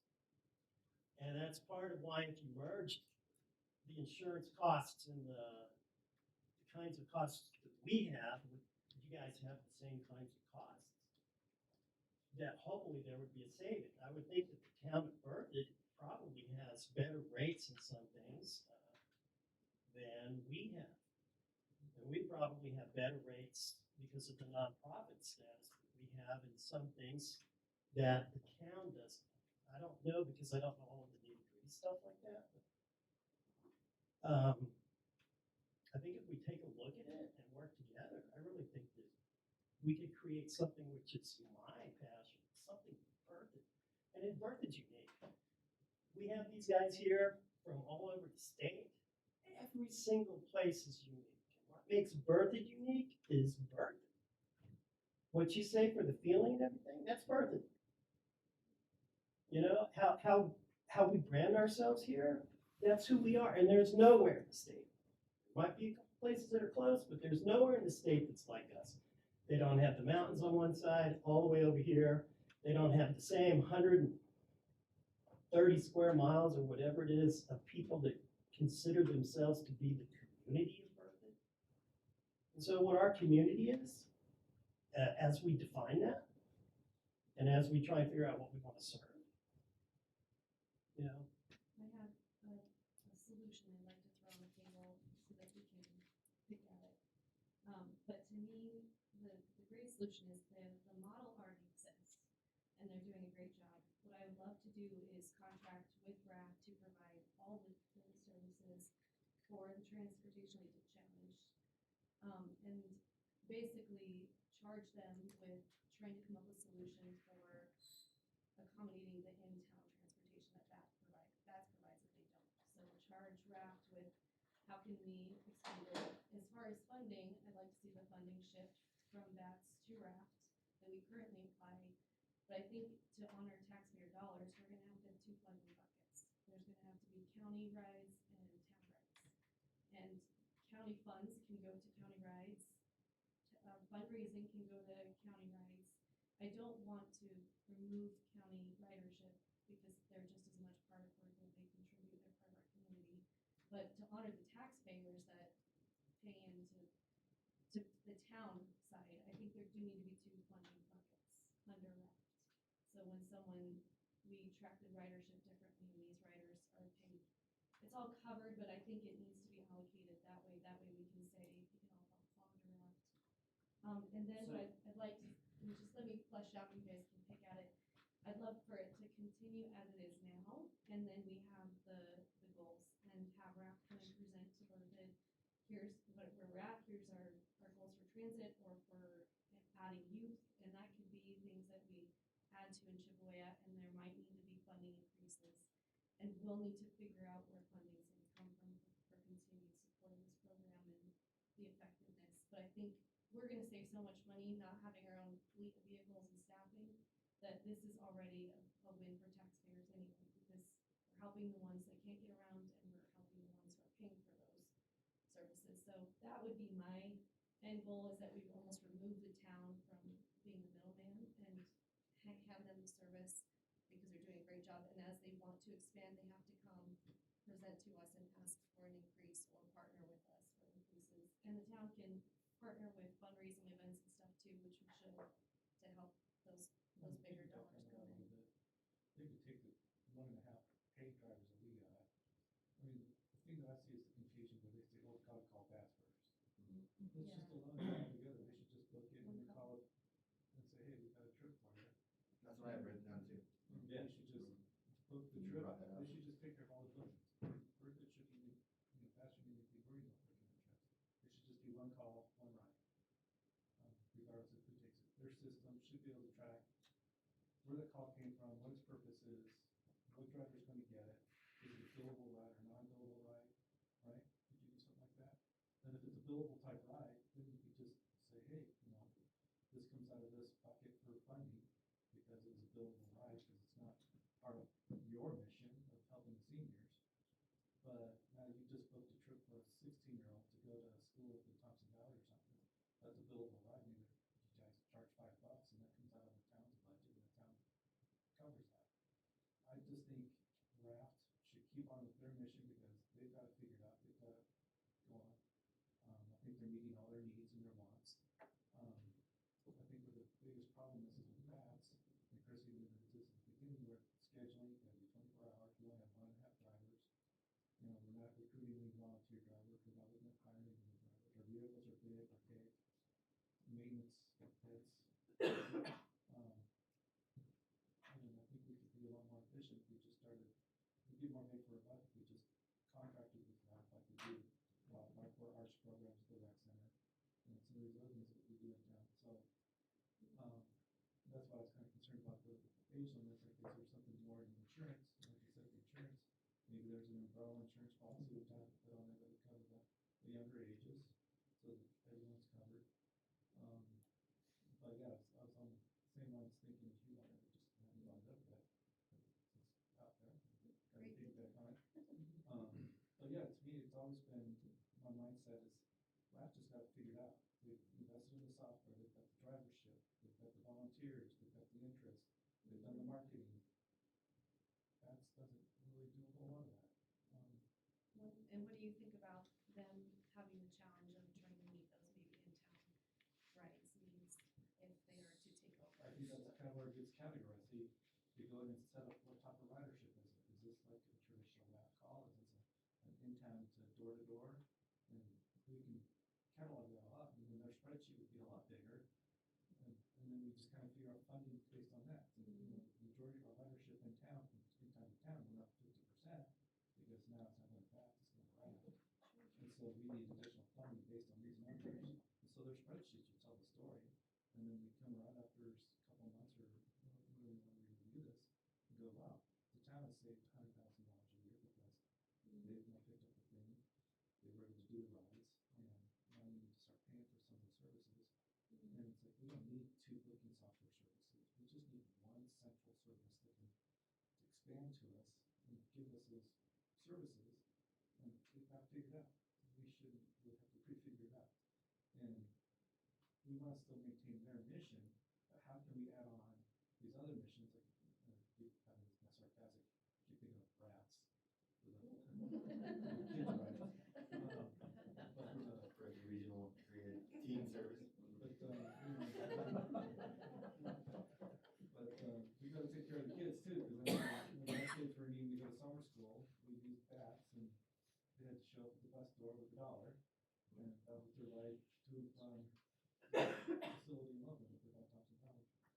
And so, because I was at work and my wife was at work, and we couldn't take them, so that's how they got there from working summer school. So, but I think we need to jump on Brass program. They've got it figured out, they've taken the time, and they've looked it out, and they've did all the investment, they've done all the research, they've got all the backing, they've got the 501c3 grant funding, and we just gotta support it. And where it goes from there, if it becomes something the town eventually takes over and it absorbs, because then it would become like a RTD. But if it turns into something more than what raft is, then somehow grow that, because it's like a business. It can be, eventually become a town business or something, I don't know. But things grow and change. Yeah, so I agree with both of your major points. I think looking into the future for possible growth, I think unified booking, I think is really important and simplistic. It has to keep people, it has to be as simple as possible for people, because as soon as people have to start making decisions, they're just not going to do it. And I really think that it's important to include as much as possible Berthoud as a whole for the people who consider themselves part of the town without necessarily being in the town. I think that really helps communities. People coming to the rec center, to the bike park, to the parades. One of the issues that we hear from citizens all the time is with the growth that we're having, congestion on the different roads, parking through different roads. And if we can explain to people that you're part of the community and we're going to provide for you for these certain things, that would be, I think, a goal for the town to be able to access the community as a whole, whether or not they're specific taxpayers or not. They're part of the community and should be able to take advantage of those amenities.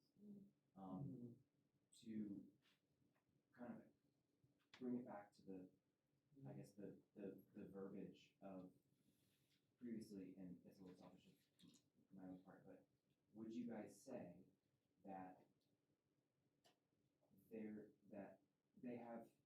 you guys have your needs, which you seem to be doing a good job at? You don't really have any complaints or concerns one way or another, large concerns at least.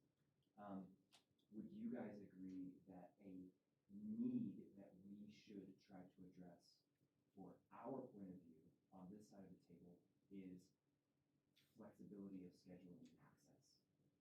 Yeah, because think about the ridership on Flex. Why is that low? We're paying a lot of money. Well, not only that, but how many people actually know about those 2 bus stops? They're 2 little teeny benches. How many people don't realize that we've got a bus service that stops over there and they can get a ride to Walmart or Loveland? And maybe they do know about it, but because like, oh God, how do I get a ride? I'm 5 miles away. I'm not gonna walk 5 miles to a bus stop. So what if they could call up Raft and say, hey, can I get a ride from here to the bus stop so I can get into Longmont? What if that was just one of those quickie little rides that And that somebody would be an in-town, which you guys The are other not. thing is we've got bus staying there. We've got an awesome bus stop out at the interstate. But how is anybody gonna get out 6 miles out to the interstate from in town? So what if that was another option? We've got to connect those 2 bus stops somehow, because now they can take a bus from Longmont into Berthoud, catch the bus staying, and get up to Fort Collins, or even back down to downtown Denver or something. So. And that's why I asked, so kind of, right, and to keep with, once again, the kind of verbiage and the focus of the meeting, if we're here to identify needs and wants and goals, I think I agree with you, and I think you guys are saying that this is something that we have a need for, is to make Berthoud in-town service, for whatever reason, more flexible and more accessible to the community as a whole. We have the cogs, you know, but how are they connected?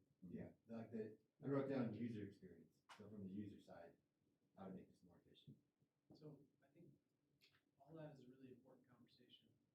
And I think that's really where we landed at the end of the transit assessment we did a couple years ago. It's the same conversation. Mhm. And the idea at the time was that microtransit was the way that we could increase, efficiency and availability of the service. And really what RAP does is kind of like microtransit. What's the definition of that, Chris, if you don't mind? It's typically a technology-driven or supported on-demand ride service. And so the idea is smaller vehicles, more availability, quicker scheduling, all driven by some technological support, right? Some software service. Raft has a software service, and we talked early on with them even a couple years ago about the idea of them being the microtransit provider for Berthoud. It's a significant change in mission for them. That's up to them. That's not up to us.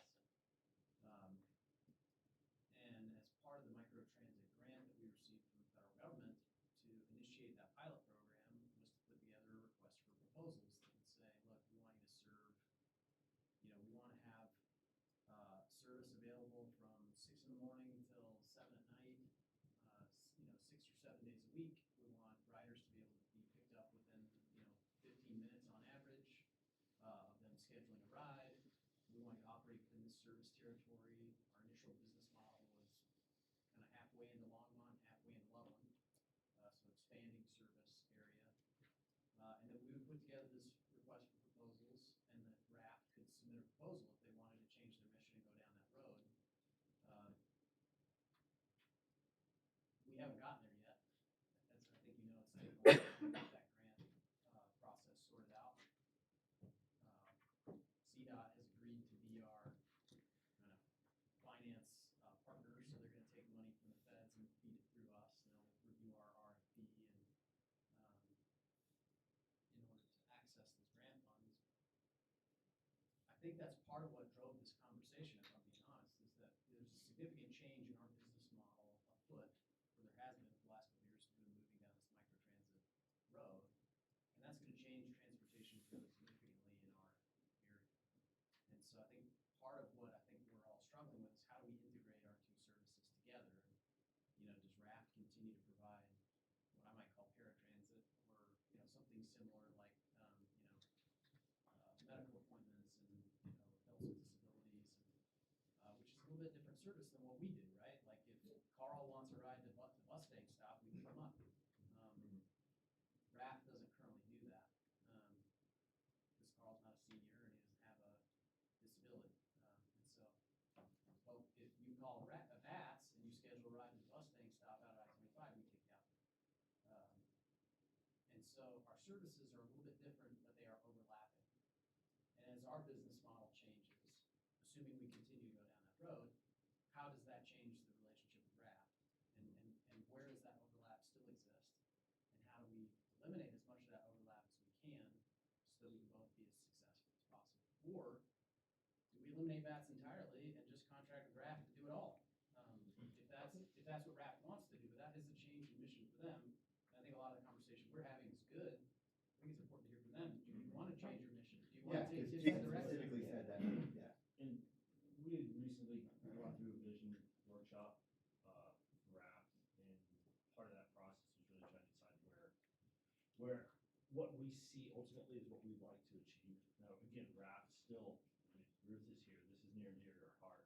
And this was what RAP started, was serving a very specific group of people that had a very specific need. The board and with participation from members in the community who are drivers and volunteers within RAP came to the newer vision statement as a whole, where we want to see ourselves in 2026 is basically was we are a community unified by universal transportation access. And I think we presented, if we haven't, we will present, there's a new map, it's a visioning process, but that's what we ultimately would like to be able to achieve for the community is solutions for universal transportation. Okay. discussion, I mean, I just want, if I can just follow up on these.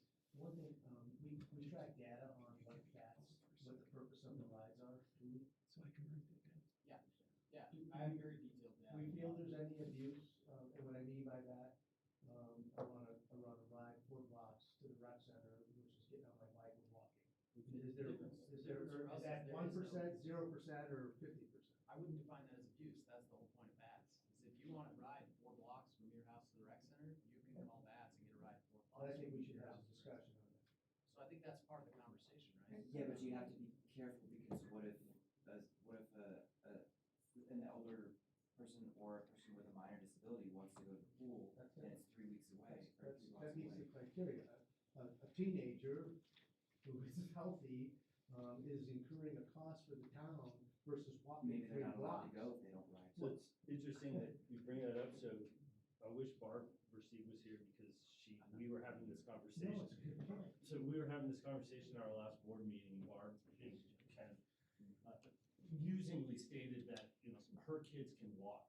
Now, every parent's different, the rules are different, I personally don't have children, so for me to chime in on how people raise their children is completely out of line. But Not really, I don't have kids and I do it all the time. But that was the piece, is that, she's like, when I grew up, I had to walk. Now, me personally, when I grew up in Tucson, if I needed to get across town, my parents said, hey, there's the bus, take the bus, and I took the bus all around the city too, but it's a different, it is a We're different. trying to solve it here, but again, if it's 1% of, then it's not worth talking about. If it's a real expense, then I think there is some logic, some rational, common sense, things that we at least need to look at. And again, if it's in the scope of things, if it ends up being nothing, then it's nothing. Or if it ends up being a lot. We could look at that as an opportunity, or whoever the entity is, that we charge them, that you wanna go 2 blocks, you have to pay. Absolutely. Well, that would be my argument, is if RAP did incorporate the needs of this, local transit, is that that you use your criteria to give people passes, and either they have free passes because they meet your criteria, or they pay a fee to use the service to get around town. And that could actually be a generator of some small revenues, which are not significant, but maybe enough to offset cost. It's But I best do that you think can pay. there would be people that would don't, but be willing to is pay. there payment right? gateway Solution charges? is great. It has all of that in the system. And that's what bats is still, you were Start saying taking cash based, payment. right? Yeah, well, we could take credit cards, we could take all we have to do is set that up. Yeah, that's what I'm saying, and you were saying in your presentation that bats is still a fair box, you have to pay exactly, right? in cash? Generally speaking, yeah. So that's another betterment of expense though, is that it just adds a credit card, it's a huge, huge plus. But having something like that added would be great. The other thing is, we got some real subject experts in the room. I don't know, based on what they've heard us talk about, I'd love if you guys would interject sort of what you've heard and what you feel and what you've seen in other areas. I'll talk more generally, I mean, you know more about the software, that kind of stuff, but I'll talk more generally, just some feedback for you. I think this is a really helpful discussion, and I think it really puts your town in a really important place where you're taking care of, in some ways, future needs now, like figuring out a really solid base. Because I think when you're experiencing the influx of new citizens moving into your area, I think the other thing to remember about Colorado is we're one of the fastest aging states in the US. And you may not have seen it yet, but other agencies that provide services similar to RAP are starting to have to have people reschedule their doctor's appointments for later so that they can get them into the schedule to be able to provide the service they need to access doctor appointments, because we have so many more older people that are transit dependent. And so I think the conversation and this kind of discussion will set you up as a community to really be able to serve those folks that are choosing to age in place. And frankly, being able to provide the ability for those folks to access doctor's appointments, to access the grocery store, it allows them to live more inexpensively for them, but also for the taxpayer. They're not moving into a regional sort of full care facility before they really need to. In addition, you're really providing that support, leaving them in their community where they're still interacting, they still have the social connections. And I think when you talk about a community, that's one of the things that's really important. You're making this community livable for teens in your community that are transit dependent, but also for the older folks in your community that are transit dependent. And so everybody can live a full life in your community, which I think is really valuable and forward looking. The other thing I wanted to mention is that I think when you're starting to talk about different funding buckets and funding different rides with different things, that's so completely doable. There's all sorts of communities that are doing creative solutions to provide the sort of transit service that they need that really fits their community. Like I think you said that every community, the transit looks a little bit different, and that's because every community is different. And so figuring out where the needs really lie today and where they may lie in the future is really valuable in terms of preparing for that. But nowadays we're lucky because we have a technology that can make that much simpler than it has been in the past. And so there's numbers of agencies that use older adult, I've heard of the AAA funding, they mix that in with some foundation funding, they get some city funding, all those pieces, and they choose which ride is most appropriate and in terms of the funding pot, and are able to do pretty complicated things to make it all work. And it becomes seamless on the outside, which makes the whole system more accessible and more usable. And you may see a lot more use of your system because it's so much more usable. But that also can make your per ride cost go down, right? Because you have more people accessing the system. So there's a really nice, like a little cycle that happens with positive outcomes. The word I like to use is seamless. I kept using less confusing. But seamless. Yeah, and much better word. That's really important for folks who are elderly, folks who have disabilities, for them to have just one number to call is significantly better because, there's countless stories of people who are trying to get a ride, they couldn't get a ride, they put up getting their doctor's appointment, and now all of a sudden, they have to go to the ER in an ambulance because they didn't take care of it along the way. And, it's just all about kind of mitigating kind of the worst case scenario, keeping people healthy and happy. There's definitely need this. I troll the Facebook page quite a bit. There's always a request for a ride on there. Someone's needing a ride to the airport, whatever. Yeah. We just need to have that one-stop shop, seamless integration for transportations, for busting, or flex, or draft, or some new name that we come up with that's just as creative. Right. Rats. I feel like you could have some really cute t-shirts with Yeah, that. that's really great. I mean, that could go in a lot of different directions. That could get fun. I had my aunt and my mother using go-go granny up in I know, Collins. there's a lot of options, and I think the other thing to think about, and I hope that you're coming to our conference next week, because we're having a really great session on small and rural transit planning and talking about a lot of modern options. And I think you're really talking about flexibility here, and I think flexibility is starting to really be woven in to public transit in small and rural towns. And they're taking advantage of lessons learned around,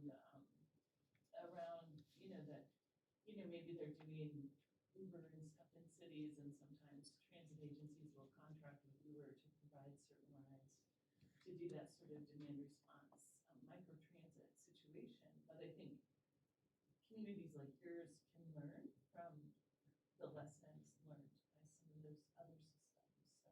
So it's a good time to be kind of dipping your toe in, seeing what's happening and what's really a good fit for your organization or your community, and kind of starting in one place and keeping your mind open in terms of Pretty complex, we can learn from that too. Yeah. Sure, maybe there's share fair mistakes and Yes. hard knocks. Trying to get Yeah. through that. Yeah, and I think, you know, the nice thing about transit in Colorado is it's communities. The transit agencies in different communities really do well in terms of sharing best practices and things that worked or didn't work. And so, you know, it's not like you're just leaving Steve out there alone to figure out the solutions. Well, I think you made a wonderful point, and thank you for sharing all that, that was really helpful. Just, we're just spitballing in here, but you have some experience, and that helps a lot. But I do think the outcome of having users having really easy experience getting their needs met and having it be efficient and effective and more people being able to access it is the end goal. And so I think anything we can do to streamline that and produce like a quicker experience is gonna be the best case scenario. So thank you for sharing that. I think that's a good, I think Berthoud's in a good spot. Yeah, for sure. Any thoughts from the regional folks? Yeah, we work with Raph and Steve Neal on the board over there plenty of times. We worked with them on their internal systems, like we call it the TDS system because that's what we present on all the time. But you guys, like Anna's saying, you guys are being very proactive and forethought in the future of your guys' town and citizens in the community. And just having that forethought is important right now. Working with Raft is honestly really helpful, really good. They're the one service you can ask Lisa. We take phone calls all day for people who need transportation help, and we give them, tell them where to go, and we get the best stories and the best insight and the best satisfaction from people going to Raft. We don't. They have 100% satisfaction if they That's never never hear going well. anything bad. Yeah. And like we take all the data that we get from calls and working with Raft on knowing where gaps are in services and being able to say like some of the biggest, like I just pulled up right here, some of the biggest things that we see is like last minute calls.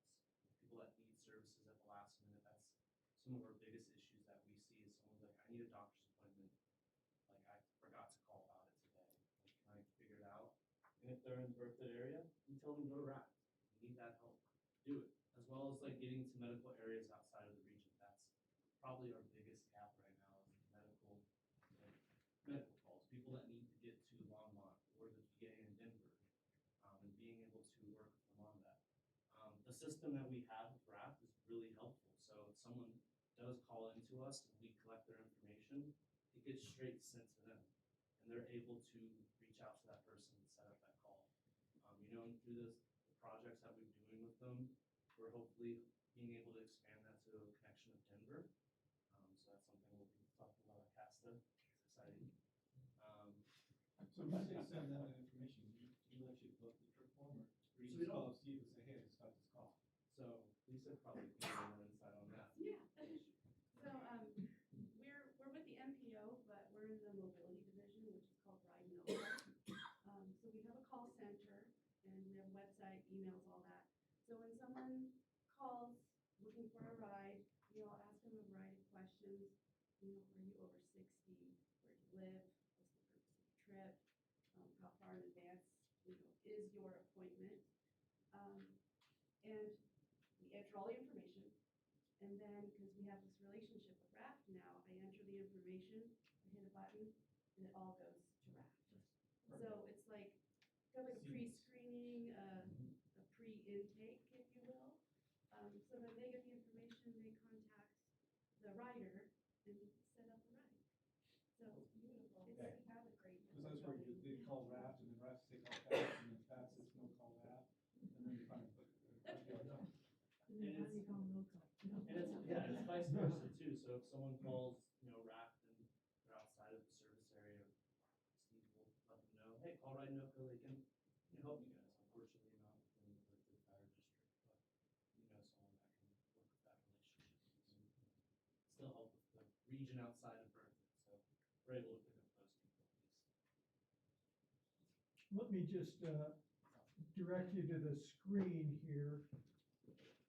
And I've been taking voluminous notes from all the really great comments.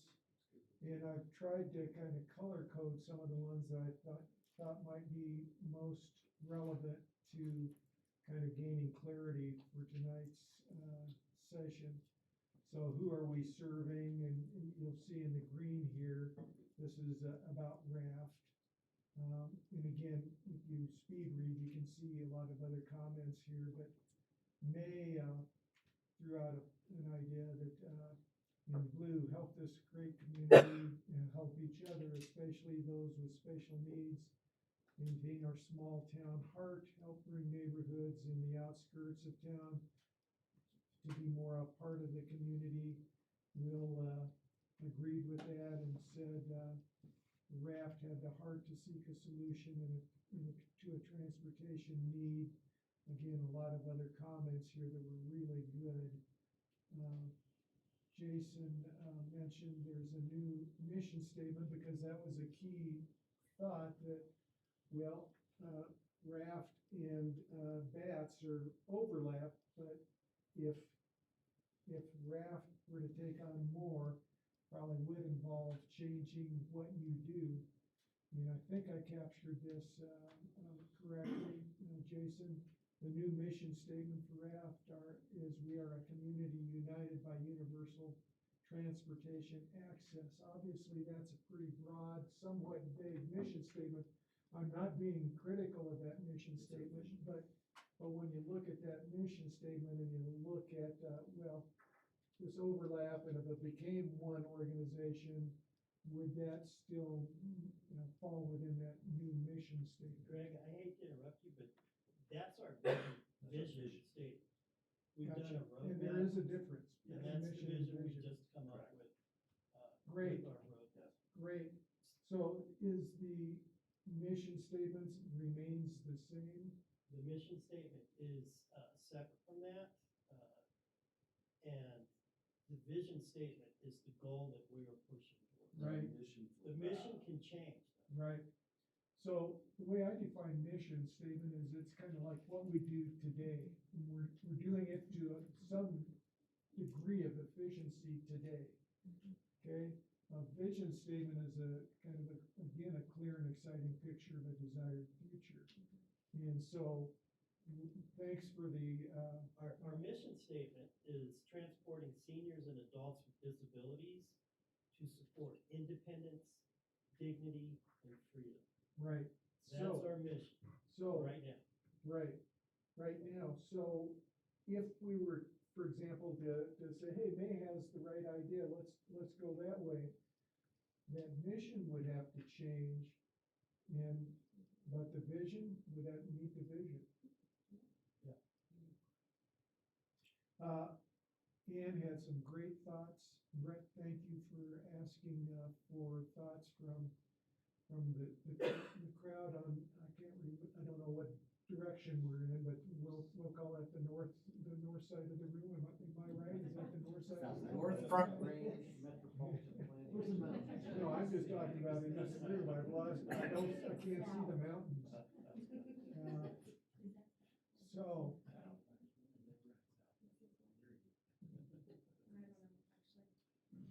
So, we had also talked about when do we serve, and we don't have the total, but would we say, when we're rating or when we're looking at potential options, one potential option is kind of turn it over to Raft? Give a presentation, that's Yeah. a proposal. I think that's what Chris recommended. That's great. Could I make one comment based on your guys' mission statement too? Because I wouldn't change it. I would just tweak it to say, providing free or low cost transportation to seniors and adults with disabilities to support independence, dignity, and freedom, and partnering with town directors to provide local transportation access or something like that. Like I wouldn't even suggest completely losing that identifying piece, just finding a way to incorporate it in addition. And they are going to be two different components if local access for riders that can pay will pay. That's how it works out too. Just a little thought in there. Is there another option? We'll get a proposal from Raft. Other options? I'm looking mainly to this side of the room. Yeah, we can always keep doing. Yeah, keep doing what you're doing. But I think the other things, like, in the interview we did was, yeah, I mean, I think the other one was just to link up just the software, but keep separate. And then Steve kind of threw this out, the presentation, the long way thing is looking at a completely new entity. Third nonprofit, combining the two things. But none of those were discussed, I think, to your point tonight, discussed was get a proposal from Ralph. I think one other option might be, what are other towns doing? Is there something we're missing? Don't need to reinvent the wheel. At least, we've got some resources here that maybe could recommend some other communities for us to have some dialogue with. Chris is gonna talk about that, right? Is it India or some of the other communities you were speaking with?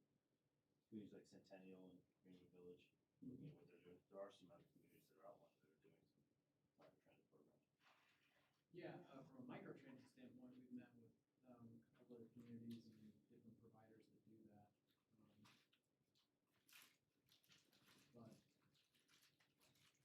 But Brett, are you talking about what are other communities doing with microtransit? Yeah, these guys- or just these guys are transit in based- general? I mean, What, we don't know, right? Is there something, is there another model out there that we're not aware of? It's fine.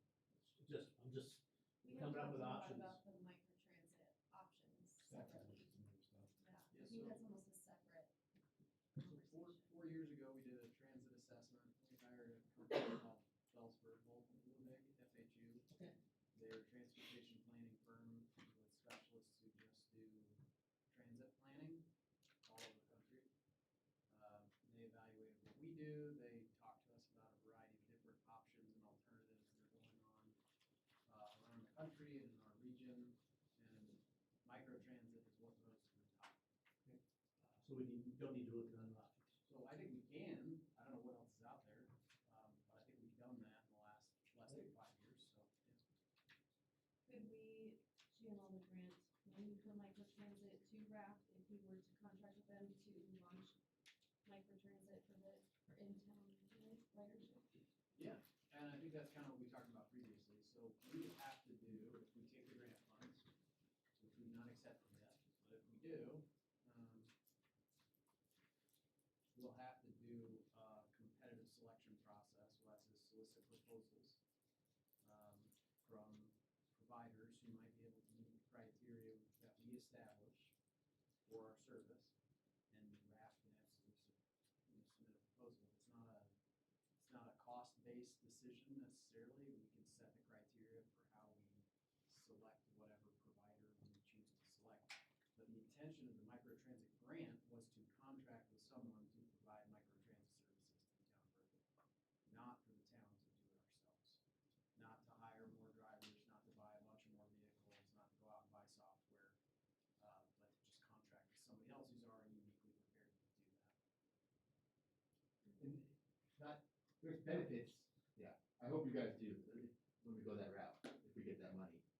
There's benefits of you guys doing that, not only of having a heart and knowing the community landscape, but ongoing funding a microtransit program probably is not gonna be cheap. But the one-time money that we have up front that you guys could invest in stuff, even if it's something the town couldn't keep paying you for, you still have that money from the federal government to set you up. We have a lot of that infrastructure, so there may be some minor modifications to our sped stuff that would be able to do that, but it somewhat has that capability. It's, so from an organic growth standpoint, we can work towards, some of those things if that becomes a goal. But we've already got a good foundation to build that on, rather than, and I'm describing it as kind of more of a bottoms-up approach, rather than a top-down kind of solution. And a little bit about like the flex, I kind of think that's just a top-down kind of solution. And this was covered like the seat of my pants, but yet it's absorption or adoption, is fairly low, where you asked the question about how much are we prepared to take over the town. Well, on page 2, we're already doing 40%. But that's from the bottom up and kind of that organic growth in response to that piece. I think that's our foundation of meeting the community need. But we've always had, because of some funding limitations, always had to have a little bit of a lid on some of that. But with some of that opening up and some different things, and aspiring to what some of your goals are for the overall community, bringing that underneath one umbrella, it's all doable. 4 words I oftentimes will just throw out there toward the end of this session is just, does anybody, especially, again, I'm looking to the trustees now, do you have any questions? So May have just asked a question. Do you have any questions, concerns, suggestions, requests regarding this issue? That there's some form of follow-up, whether that means another study session 6 months, some kind of timeline, I should say. So we leave here knowing that RAP's either gonna come back to us August, September or something, or meeting again. So if I can interject here, there is a very strong possibility, and if I could make a recommendation to the trustees, you could create a pilot program where we could start to manage bats, put them into our software system. All we would be doing is the management, the scheduling, and see if we could get it a little bit more efficient and see if we could tie it in. We can keep it separate as far as the accountability. It might also, as to address what Will just said, if we created some kind of a subcommittee that was transportation oriented, that could come back and either report to you, because there's a lot of things, especially if you're looking at, there's so many different possibilities as you guys can see in a conversation like this. And all of them are good. That's the fun thing about transportation, is you can go all these different roads and you can always hit the brakes and turn around and go back the other way. But if we started to do a pilot like that, where we managed part of that, that could probably be done within like the next 2 months. The subcommittee could be created. We could come back like in 4 or 5 months and see where we're going, whether we've had any duplicity that we've gotten rid of or anything like that. We can also see what some of our other goals are moving forward. If we want to go with the micro transportation, if we figure out the best thing for Berkeley before we spend the money, before the town spends the money, then to me that's the right solution. I really believe that there's enough smart people in this room, and there's enough smart people who have the desire and everything else, that if we just put it in motion, that then we can find a solution together, because I don't have the solutions. I might have some good ideas, but I think that a lot of the needs and a lot of the things that we want to find out into service are still part of the great question. This thing where he talked about briefly about a transportation authority that covers all of the areas, that somehow ties to the regional partners, that somehow does eventually get to that point that we started this whole conversation with trains and planes and automobiles and everything else. If we can create a living thing that can move forward, I mean, all we have to do is take the first steps. I don't know what that looks like. Chris, how does that look for you? To run a pilot program where RAF manages bats, I don't think that's a 2-month endeavor. I think it's gonna take a little longer than that to set up. But pilot meaning they don't take the whole thing over, but they do a component of it or a piece of it or something like that, like a trial. Yeah, I mean, I'm totally open to whatever you guys wanna do. So if you guys want us to go down that road and explore that as an option, where RAF handles scheduling for bats, we can try to figure that out. So you think like a 6 month would be more appropriate deadline? I don't know. I really don't know. What if we just said, just for the sake of some kind of closure, that we put it to 6 months, and if it didn't work in that time, then we just come back and report that we need more time? What would the definition of success that we could successfully have, a user can successfully use Spedsta software to book a rapid draft. That's, I just screwed that up, that's one more time. Carl, My question, is, what are you envisioning? I didn't understand clearly, I think, what you were envisioning for the pilot program. Would it be software only, or would it be that RAFT would be for lack of a better term, dipping its toes into the microtransit needs?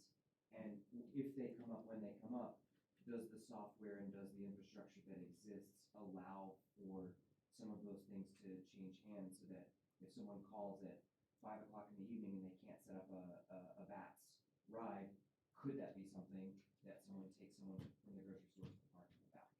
Or is it just software, just getting the bugs out of the system and seeing if the two systems can be integrated?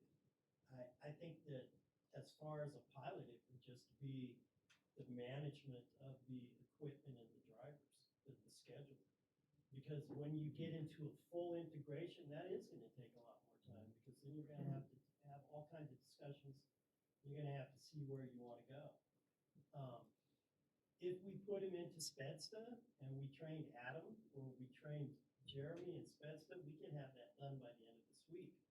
And then they could start utilizing that. If we started figuring out the biggest buses for, as you, what did you call it before, when you're putting a lot of people on the bus? We could do that now. We already have the people who could utilize that from our perspective. If we have that individual person that's just getting picked up from point A and going to the liquor store and then going back home, or the kid that's going to wherever, we could probably bring that. I mean, the town of Berthoud is small enough where I would think if I get a phone call from someone saying, hey, I'm at the high school, I need to go to McDonald's for lunch, that it wouldn't take me, if I had a driver that was available, more than 5 minutes to get there, right? If we're just doing that. But as we integrate all of those things, the very first step I would think would be to see, can we integrate VATS and RAP? Is it better to look for an outside turnkey service that's gonna come in? You know, there's so many opportunities and so many challenges. I mean, I was talking to the chamber who is doing the event in the park, and they asked us if we could provide the transportation for them. And I said, have you called VATS? Because they have, it's now at the new park and everything else, and you could set up places. And they were like, well, VATS can't do it, it's on the weekend, and we have these issues. And so I gave them a solution to their problem. I said, well, just use the micro transportation model. You find someone, a driver, you pay them for the day. You go out and you rent a van and you just run it back and forth all day long. Then you don't have to pay equipment costs. Basically, you'll have to pay for fuel. If you hire 1 or 2 drivers, well, that's how a lot of micro transportation companies work. They go out, they hire different people, and they set up scheduling, the scheduling that's needed. They rent the vans. That way the insurance and all that stuff is covered by whoever the renter is. So there are tons and tons of options for you, for Berthoud, for us.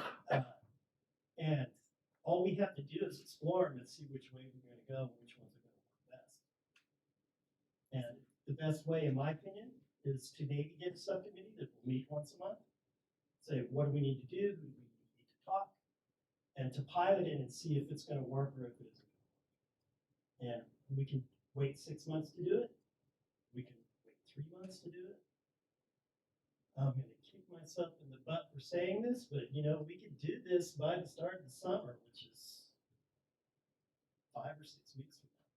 Because I really think we could have these guys trained in Spedsta and how to use it and how to dispatch and start getting the word out and combine the numbers really within a week. That's what I thought when initially we said pilot, it was just the Spedsta thing. Right. But maybe, so now it sounds like. So.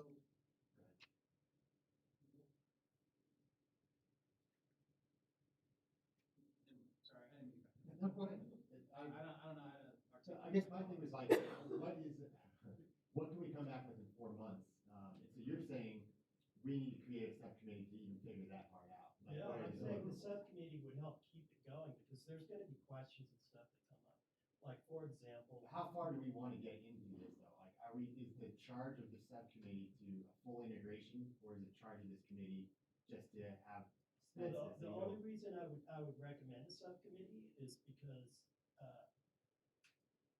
part of that committee and part of the people involved in this should be the people who are already involved with bats. Mhm.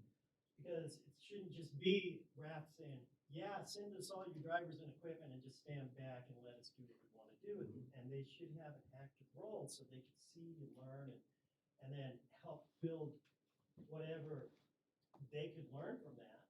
Now, I know anyone who's in government service or anyone who's in any kind of service is strapped, because they're usually doing 2, 3, 4 jobs, right?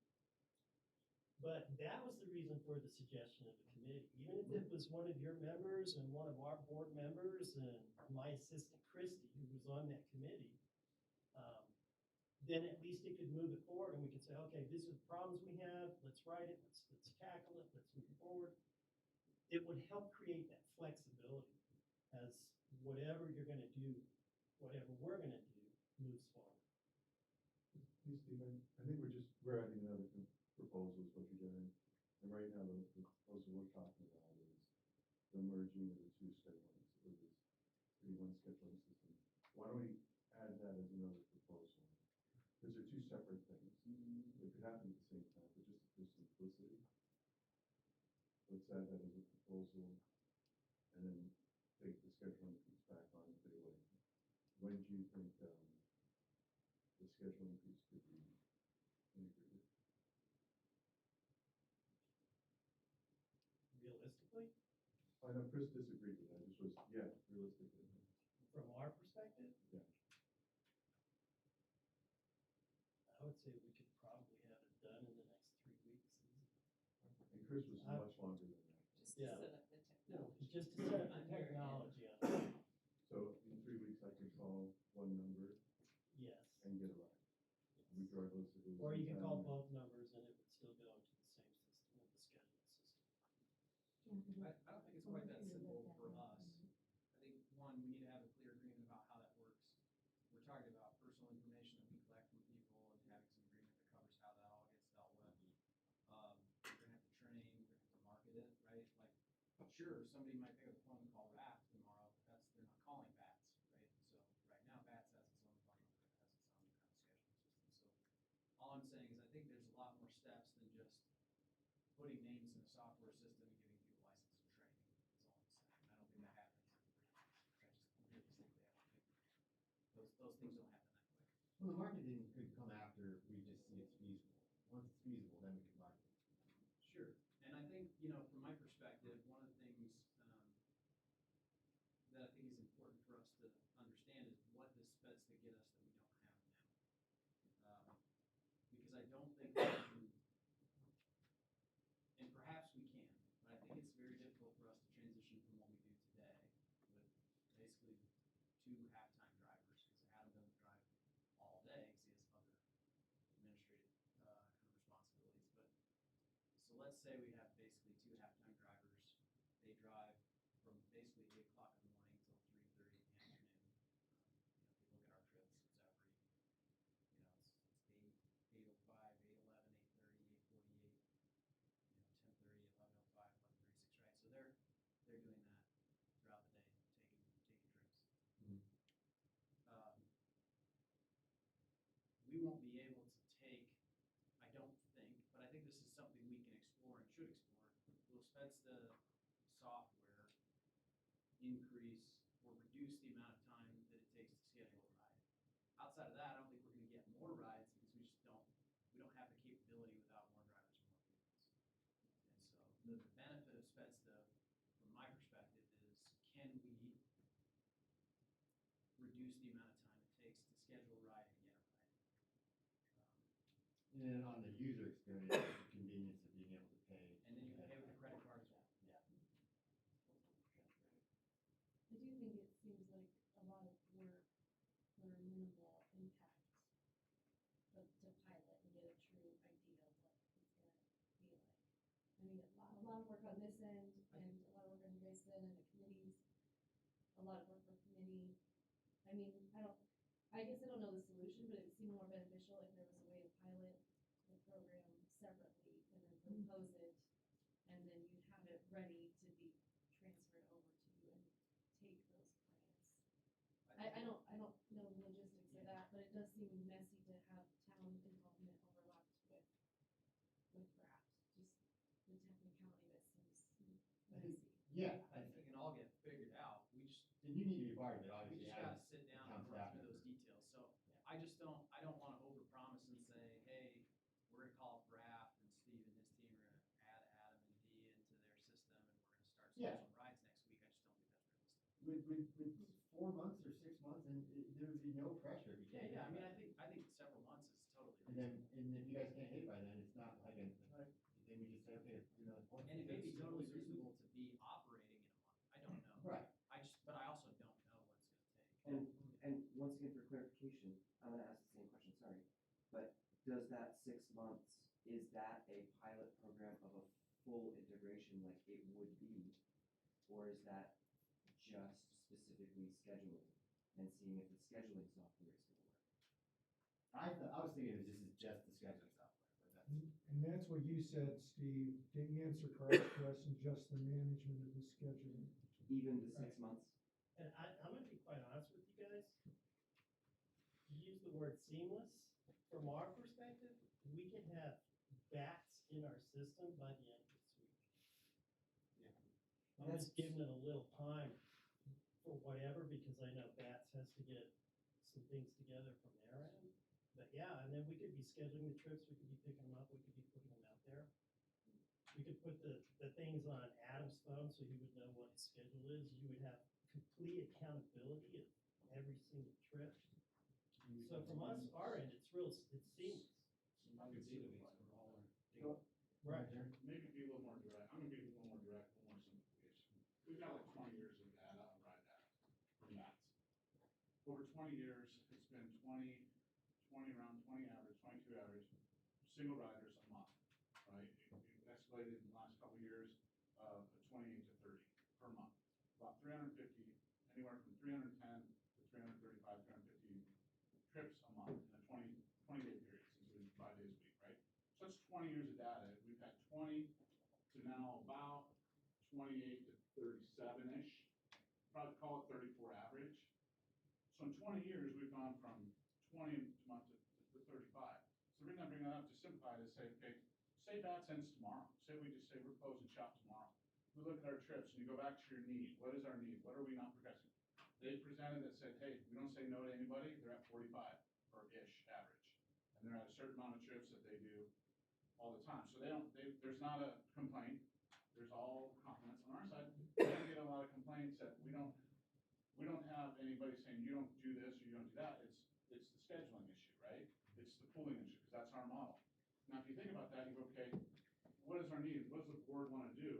And what does the town want to do to say, what's our need? What do we want to do that we're missing? Well, it doesn't sound like we're missing anything.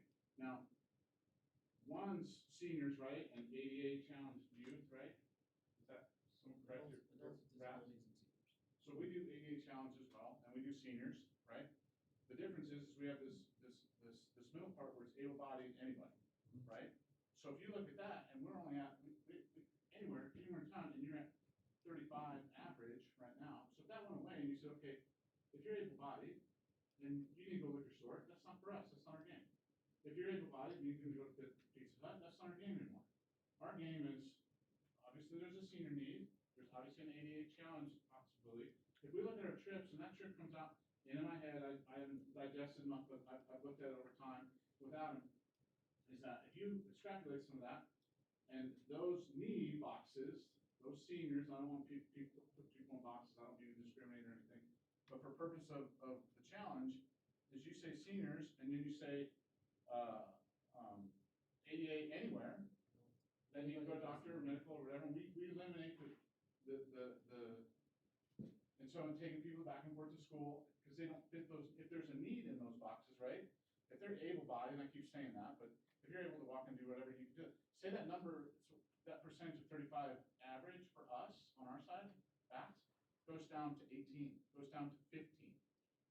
all we're talking about, in my opinion, is simplifying, is saying, if that just ended tomorrow, that's it, and could they absorb 15 riders? Could they? That's the question. For me, it's like, say, we're not talking about 100 riders a month yet. For us, we're not talking about 200. We're not a, regional, we're not a town, because we don't have fixed routes, right? We don't, we do able body, we do everybody. And we're at 35 average a month. So if we say, hey, we as a board, we're done with, liquor store probably an example, we're done with, grocery stores probably even worse, because grocery stores probably need. If we're done going to A&W, and we're done going down to Subway, and we're getting out of that, that ridership maybe go down, and I'd have to look, and I'd start highlighting. I know we do an ADA youth every week, that's Easter still goes to, that's great, that's one of them. There's a couple that, their needs, you can see it, a lot of them are needs, but if that goes down to 50%, if that just ended tomorrow, could they absorb 15 to 20 riders tomorrow? It goes back to the original question of, what is our need? Because it sounds like we're hitting everything, and the riderships are at 40, 45, and 45. And for us, if we say, okay, we're not gonna start funding a transportation system that we don't believe anymore, that we need to take people that can get to somewhere, that's maybe not a necessity. But yeah, but I don't know if we said that. That's why I just wanted to kind of simplify, because if we kind of pared those down to the need base, if you had those boxes, wherever those were, 2 or 3 or 4, whatever you guys determine, whatever those boxes were, I'm guessing our ridership for bats would go down to 10 or 12 riders a month, 150 rides, direct rides a month as well. Could they absorb that tomorrow? Without doing, the system, without doing, all the work to get there, they could say, hey, it's done in October. Not that I'm advocating for that, I'm just trying to simplify, trying to make it understand. Sure. We're talking about the minuscule amount of rides. Should I take it off the heat? A valid point. And I think I have two responses to that, right? One is, I don't think I'm considering this absorption, not canceling what we offer. Okay. So that pool of riders that are going to the liquor store, to the grocery store, or to the NW, those would still need to be serviced from what I understand. I don't wanna cancel those kinds of things, so could they absorb all of the riders and the types of the riders that we have? That's my concern. Yeah, I'd like those to be fee-based, Sure, more and that's discussion the- around right. fee-based, then it's, a non-issue. And my second point would be to kind of play devil's advocate in that, because as you brought up, it seems like the biggest concern that in-town riders have with bats is scheduling. So this is completely hypothetical, and I know there's no way to actually answer this comment, but how much would in-town service increase if there weren't scheduling issues? If that is the major roadblock to people getting on the BATS bus, if I know I wanna go to the A&W, I'm not gonna schedule an A&W trip 24 hours before I need to go to the A&W. I'm gonna do it 24 minutes. Oh, I'm hungry, I don't have any food, I'm gonna go to the A&W. How much is that going to actually increase? Which then they would have to, take on I think that's a great point you all need to work through, that second point, if you wanna do that. Yeah. And I think the question is too, is that need already being met by a similar service like Uber? I mean, when we talk about fee-based, like we have as an example, we have a teenager who takes BATS bus to work at Subway. They're not gonna pay $12 one way to ride Uber to work. How far do they live away? Not that far. And walk, not your bike, I don't mean to be Well, cynical, but come Well, on. I do, I have a vision of bats being able to serve everyone, and it's not just when I that. say not that far, I just meant, Yeah, within like a couple miles. I didn't mean like, and then it's easy to say, just walk, but if someone's taking the time to schedule a bath 24 hours in advance, there's gotta be something else that's getting in their way, making it that convenient. But even if so, why is that an issue? Why are we, if we could have this, in a beautiful, I guess, my ideal system would be, they pay more if they wanna do that, Exactly. but they still have access. I don't like the idea of just saying, no, that's a private sector Uber. If they pay, it's a non-issue. Yeah, yeah. Whether they pay with Uber or Lyft Or the town. Yeah. And then the challenge becomes, how do we decide how much people pay? Same thing we do with the rec center, it's a conversation that we need to have, but, you know, and so these things can't happen tonight, but I do believe, and, I'm kind of channeling your inner optimism here, that this stuff can happen, you know? Just like you're saying, we can pull from different buckets, it seems very confusing up front, but as we tease this stuff out, it just takes entrepreneurialism and a love of this town, and we can get through a lot of this. I think that's and I appreciate your point. You're right. We're not gonna solve those problems tonight. And I think you're 100% right. What I think is helpful for us in determining how to provide solutions to those problems so that we could solve them at some point in the future is saying exactly like what we just said. Jeremy said, it sounds like we're just trying to meet the needs of seniors and adults with disabilities. And then the response was, and I think appropriately, wait, there's other people who might need this transportation service. And then the conversation is, okay, now we're talking about a much broader slice of the population, or maybe the entire population, accessibility to anyone, regardless of age or disability or any other, status. Then how much are we willing to charge? Do we want to charge a market rate? Do we want to recoup 100% of our costs? Those are fences. Those are the kinds of things I've been talking about before was, okay, what are the criteria under which we're comfortable providing the service? Is it to anyone in the community? Is it to a specific group of people or groups of people? Is it at no cost, low cost, or market rate? Those are all important determinations that we have to make. And then there's a variety of different ways to do that. Yeah, We definitely. might do that in partnership with RAF. We might do that by expanding our current VAT service with more drivers and more vehicles. We might do that by contracting with some other third party. Here's an example of a reason that an able-bodied person, the town might benefit from this, is that if we continue to have more parking issues, and ours are right now overrated, I think people can walk 12 blocks, but there will be a time where there'll be more concern. So if we can have a shuttle pick up people from Prairie Star en masse for birthday day, then that helps us out a lot. And I think just the congestion, you could even use air pollution, there's other reasons that this is good, beyond just if you're able-bodied, you can do this yourself. I think there's also, sorry to interrupt, but I think there's, and this is going to lose, right? This is. Well, I was gonna try to tie this back and say, I think these are great things for a subcommittee to hash out. Right. And I think there are other concerns that are the wants and the things that don't necessarily, they're not the needs, they're not necessarily the specific focus of this, but these things can be hashed out after we understand if it is possible to provide the service that we are envisioning. That's first. Can we do it? Can whatever entity is available? Can you guys take these riders? Can you take hypothetical riders, etc.? But there's also like the random things. What if it's -7 outside? Now I don't want to walk to City Star. I want to go to City Star. I don't want to drive because I don't want to park. I'd rather take whatever is available. -7. Well, what if I'm working downtown or working in town and I have to walk 7 blocks and it's 105 degrees outside? I don't want to be sweaty at work because I don't want to be sweaty at work. So maybe I want to get on. I don't want to drive, but maybe I want to hop on the bus today because I don't want to walk. Because there's a what do you call it? The air quality index thing. You're not supposed to go outside. Okay, those are obviously hypothetical and they're outside the need system. However, I do think that those are roadblocks for people using systems like this. That if it's not easy and accessible, they're just going to drive their car, right? And I think that's the thing for a community like ours. Those are the kinds of things in the future, not right now. I understand that.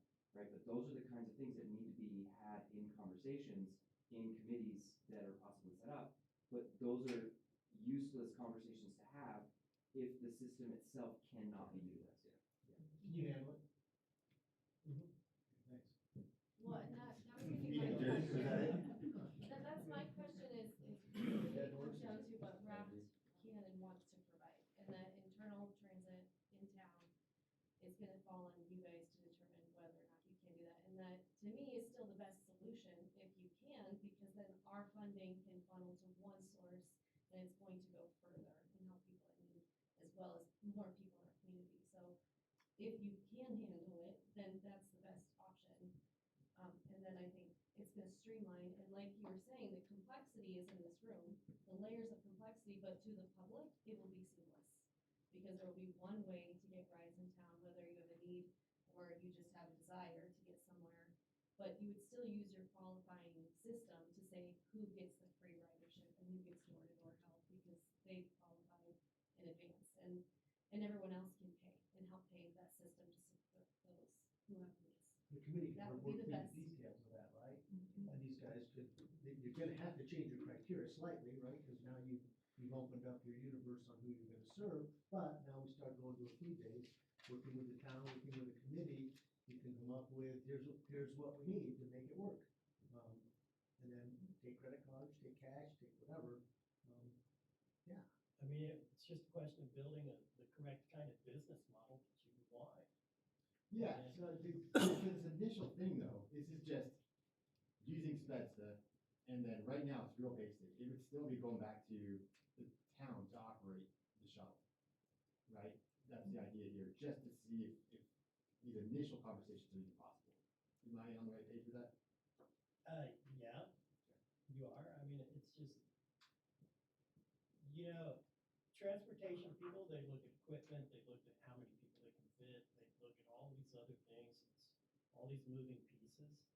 And it's just looking at that because, we would want our volunteers to continue to do what we do in our door-to-door, taking our people to Long Lawn and taking our people here.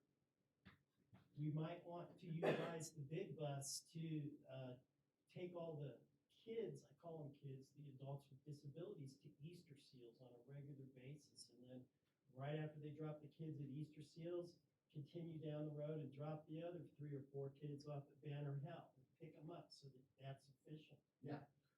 Well, why wouldn't you wanna start with, as a pilot's a pilot, I'm a huge believer in pilot. Yeah, But start out with, your maybe, idea, I like that. start maybe with, they could carve off seniors, just seniors, and it's holistic, it's not just a scheduling, we're actually providing it. Now we've got a pilot, how's this thing working, end to end, if you will. Is that an option? Yeah, I think everything's on the table and everything's an option. I think it's just a question of figuring out what is best and most efficient for Berkeley. What do we see Sorry, as the downside as a board? I don't see any downside of the pilot. I think this is really very entrepreneurial of us. I would say a downside would be, I'm not a lawyer, but overseeing microtransit grant, if you intended on using that to go towards microtransit grants submitted for that, it would be a conflict of interest because they help develop the plan. We have to follow federal guidelines. Sure. I would just tread lightly. Well, yeah, let's get an attorney. That's a great point. If we got to that point of actual micro, yeah. I don't know, okay, I'm not a lawyer either. I think that's a, Maybe we can use that funding to purchase. a thought stopper if we use law. I think, just the initial conversation, I mean, you could say that tonight would be a conflict of interest. I think we need Aaron on that to weigh in. I think it really just depends on if we're talking about drafting the RFP. If RAFT is helping to draft the RFP, that might be a challenge. Right, and they're not. I don't know if that's what you're talking No, about. I'm just, well, I think the board right now is just talking about using Speds is almost like a one call, one click type thing, the new version, the birthday version of that. One phone call or one website, it's somehow all leading to Speds. And for my clarity, do we want to put the microtransit grant process on hold? I would just treat that separately right now. I wouldn't put it on hold. Is it what? Wasn't it 5339? I can't remember, it's one of those. Or it's it's one of those CDS, FDA congratulations. It was Yeah, spending, yeah. spending, but it's through one of the FDA programs, one of their statutory programs. Yeah, but if it was CDS, But it is then that CDS money. means, that has different ramifications in terms of tweaking the scope. Yep. So, yeah, it's just curious about that. Maybe I'll back off here. What do you guys see as a pilot? I don't know. My opinion is that they've got what they need, they can work with the software, a pilot is a pilot, go end to end, and they carve out one section, seniors, whatever, that they're gonna do, and then that's running seamlessly, we got that. The pilot's working, we're all in, we all love it, and now we can go full board. So are you envisioning for said senior pilot, not just need-based But if a senior calls the service, they can go wherever they want. So if I understood their criteria from early on this meeting, one of their criteria is seniors, so that is within their criteria of service But- needs. But there's a limit to where you can go. We go farther than you guys do. There's a You limit guys for have us, more I of a think. limit than, I mean, we're taking them to Longmont But I and, mean, Lafayette and Fort Collins and Greeley. You guys, that's why a lot of our ridership is up, is because you guys have restricted where you will go. Right, but and the it's- days that you go. but as of right now, you guys don't do in-town to in-town trips. Right, would that be part of your pilot to say, if you are a senior, you can go wherever you want from wherever you want and see if that is a usable, I would say yes, I guess to defer. that way you're limiting, Because you're booking the trips for bats now. right, you're booking senior BATS trips as well as RAF trips, and that's a way to kind of carve off a part of the To me, population. that's to see. pilot. And then they can book the. I need you guys to weigh in, combo you trips, you can be sometimes doing it. bats will book and then they'll pick up because bats have stopped delivering at 3:30, Mhm. so they'll pick them up at 5 o'clock. So Mhm. now they can do it all in one place and providers are gonna be like, two thumbs up. Yeah, this Maybe, is why. maybe rather than try to solve all these problems tonight, if the board wants us to try to integrate bats into the Asbestos software, how about we just figure out how to do that? We're not gonna figure that out tonight, I can assure you that. No, but I literally think that was the pilot program, is how to integrate that into the asbestos software. 6:15, we could decide. If that's the priority, I think that's fine. Practically speaking, that's what I'm looking for, is some direction about where would you like us to go next. Do you have it? I don't know. Direction. I'm asking you, I as think a board, so that was what my is that the direction? idea that of you the want? pilot program was, we just, was just try to integrate bats into the asbestos software. If that's the direction of the board, we can figure that out. Right, but with, I think the time frame on that, so it doesn't come back in a year. So if we could do 4 months and it doesn't work, Sure, then it comes we back. can come back to you a month from now and tell you what the status is. Yeah, yeah. I'm not promising you that it will be working in a month, maybe it will, I don't know. Just some, a sense of urgency, so it's not, yeah, I think trying to, maybe that's the point of the subcommittee, but trying to have some heads on this, so it has a reasonable amount of time. These guys incur an expense during the pilot, is there a way we can compensate them for what that would look like? We Sure, sure. that's up to you guys. Thank you. Clear as mud. And may I just suggest, Thank you. having worked a lot with federal monies in my prior jobs, you'll do a contract with RAFT for that type. So they remain a contracting agency. It never prevents them from being a contracting agency to apply for other systems that come up, should they choose to. And we're not talking about contracting RAF for the pilot program, other than just to use the software. That's it, Not and to develop that's all I microtransit, have to not to say. develop federally funded anything. We're Right. talking about town funds to integrate into software that RAF already has. I think Yeah, that's but what I'm we're just talking trying to about, say that the fact that if you have a contract with RAF as a nonprofit, that nonprofit can apply for any other grant proposal you put out. right? Just suggested there be some kind of contract in the expectation. I think all we're saying is the town will need to prepare the terms of that contract, the terms of that RFP, independent of RAF, so that there isn't some, Or when it comes to the microtransit, yes, that's all we're saying. okay. I would almost recommend, if you can, don't even think or look at the micro-transportation money yet. I think that's what I was asking the town board. Because, I mean, Set that aside. I don't think we need to dive into that. I agree, I mean, just right now. just with a small portion of like a little bit to help us keep going and to do what we have, we can try and work on this integration. And then whatever possibilities for the micro transportation later on, even if it is bringing in an outside company, once you find out and once you feel what berth it needs, then you can move forward with that. So in my opinion, I wouldn't, personally, I wouldn't say touch that money or hand it out or anything else. Just see what we can do with what we got. Yeah, agree. I do have one question. Yeah. If the end goal is for the pilot to go well and you guys to absorb those riders, what is the goal and intention for staffing on Pemberton? Is that staffing still needed? Or is there, I just want to be clear about intention with that, of the outcomes, I guess. So ideally, just knowing a little bit about Adam, and I don't know the other driver very well, but I love drivers. I hate to see anyone lose their job or anything like that.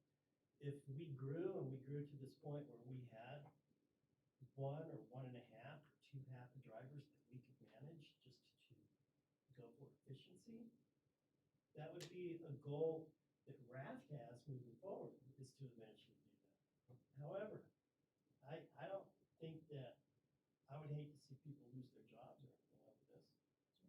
You know, as, as Chris was saying, you know, the more drivers you get, the more people you pay for, and the more everything else that you have, the more your expenses go up and everything else. The more people you try and service, the more you need the drivers, the more equipment you need. But, you know, if you look at where we're at right now, and you look at how we want to build this, then that's, you know, that's something we could step into. But I would hate to see anybody lose their job or get fired or have their hours cut or anything else in today's world. Yeah, that's out of scope. I wouldn't, you know, I would whether the not. town addresses that, Yeah. or we. It's important to me to know that there's not an intentionality to remove people that are already involved and have that framework and understanding, so I think that's good. I think there's a place for those individuals in this process. Yeah, you still want to Yeah, track. Sophia down in Boulder, they've kind of been a partner of ours, who helped us with some of our fleet equipment and that type of thing, but they have volunteer drivers similar to what our whole model is built on, but they also have some paid drivers. Now, we have not gotten to that point, we've been able to do that with our resources, but our organization is now just kind of a year and a half, 2 years into a paid staff, and not a volunteer executive director who's given a lot of mileage to this organization. So, you know, we are growing and uncovering new resources that we need and adapting.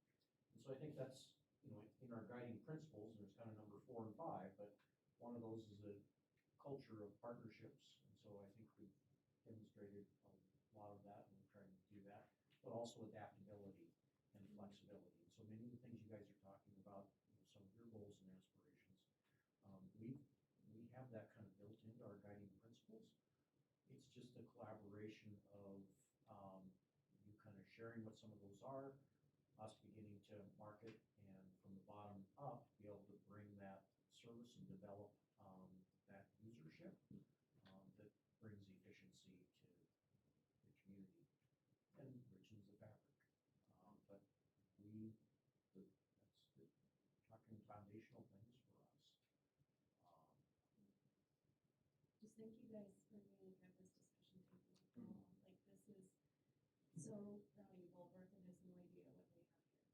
This room full of people that want to help them just thrive here, so thank you. Also, one of our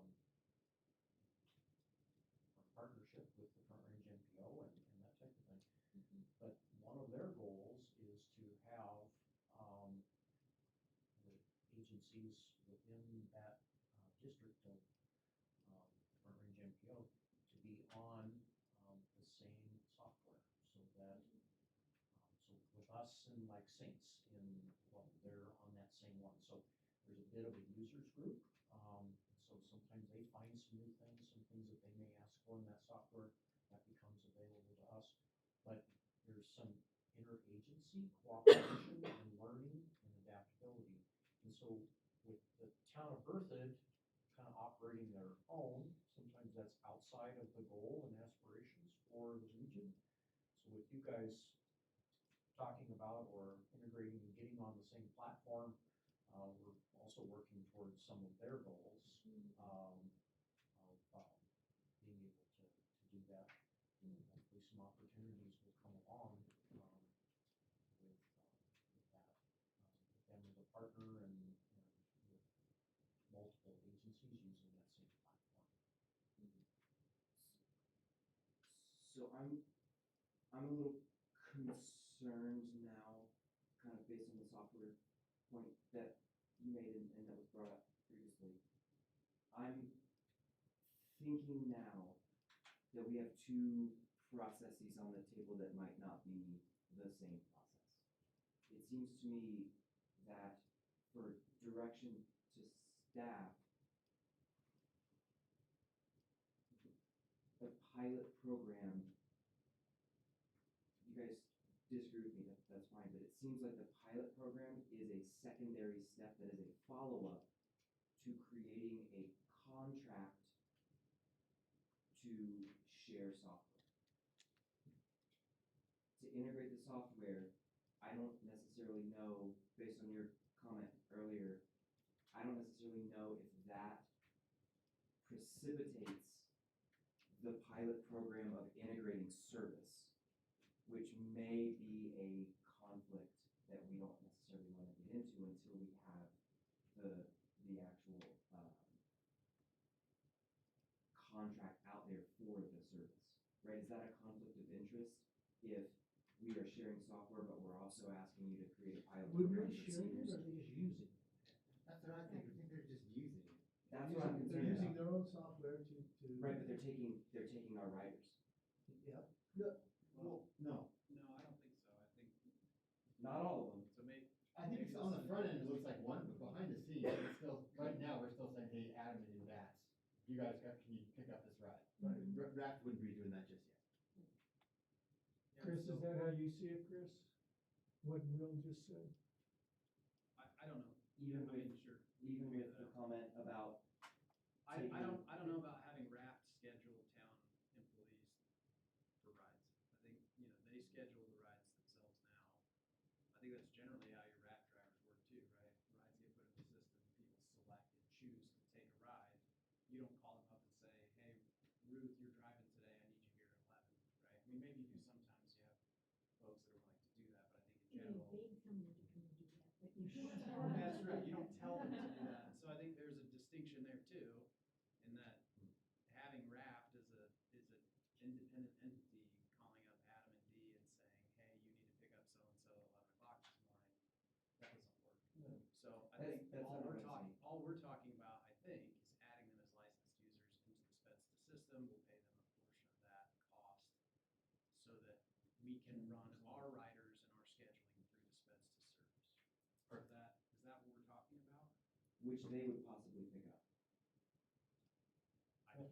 And I think those are the things we could just work through the details, Exactly. I don't know how, Okay. again, I don't know how that works, cause I don't, Because I'm concerned about integrating the two systems and taking riders that we would normally take and allowing them to call Raft. Now, that seems like an integration, and that concerns me based on some of the other comments about unfairness in the selection process in the future. I think practically speaking, if we funnel everybody to Spedsta, regardless of who takes that ride, I don't know that it matters. If we go through and do a microtransit program, it will have very specific operating criteria. It will have some very specific parameters that whoever proposes would have to meet. But I think what we're also saying is we're not gonna do that yet. We're gonna try this pilot program with Spedsta. I think we have some funding timelines that we need to make sure that we can operate within on the microtransit side. I would fully expect that the federal government is gonna give us a little extra time, because a lot of the delay was their fault, in my opinion.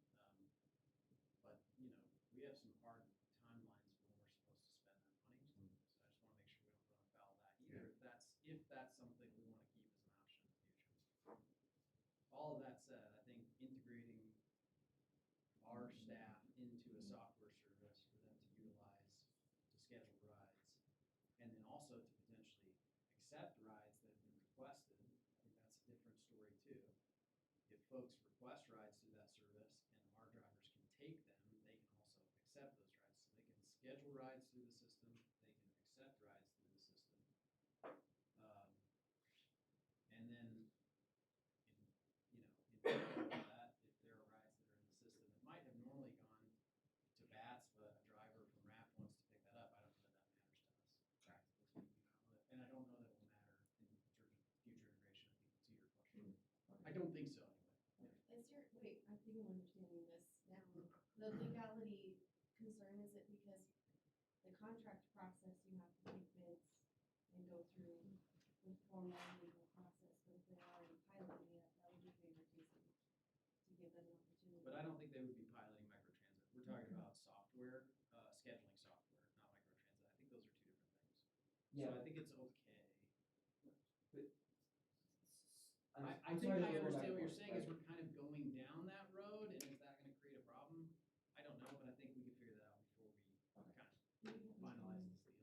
So what I wrote earlier, based on what I heard, that's right here, have us figure out how to integrate VATS into the raft scheduling process. We will write a proposed contract for what we need from raft. We will come back in a month to report how it's working. And I can, there's an entity down in Colorado Springs called Invita, and they actually do a similar sort of thing where they own the software, the scheduling software, and they schedule for a few other nonprofits in the Colorado Springs area. And so I think there might be some ways to look and see what sort of interagency agreements they have or legalities that they've met in order to share some of that. You know, some of that is HIPAA stuff too. And so it's just making sure that you're staying on the right side of the law. That's perfect. What was the name of that organization? It's called Invita. It's in Colorado Springs. How do you spell that? I'm sorry, my allergies are just insane. ENVIDA. Invita. And I can connect you to that. And it's interagency. Yeah, but from what I'm hearing here and what I have heard from them, I think they are scheduling, they own the software in the same way these guys kind of pay their subscription fee, and then they have a certain number of users, and so they're doing that scheduling for other smaller nonprofits in the Colorado Springs area, but do similar with them to them. So it is it's again a kind of that one call system to try to make it more simple for the users. Thank you, Ian. By the way, is there an E on the end of your name? No, So when I go to the potential options, I'm putting kind of a couple asterisks next to that one. So link up with RAF software. That's this kind of pilot we're going to try. Get a proposal from Raft, not yet. Maintain the status quo, not exactly, because we're going to try that software. See what other towns are doing. You know, I think that's probably still an option. Okay. Is there any other items that we could throw on here? We don't have to, but is there anything else that comes to mind right now, potential options for follow-up to this meeting?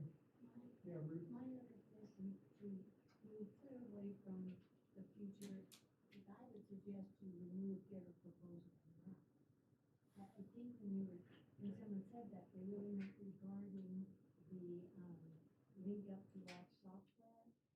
And that could be perceived as something much bigger. Yes. I think linking up to the RAP software is you guys using RAP software.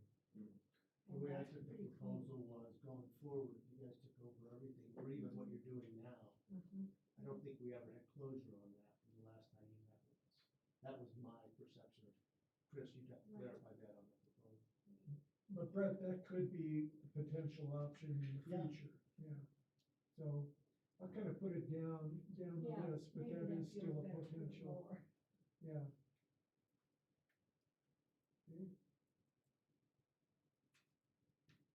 So part of what I see too in all of this as we move forward and go forward, is there gonna be any kind of changes to that schedule?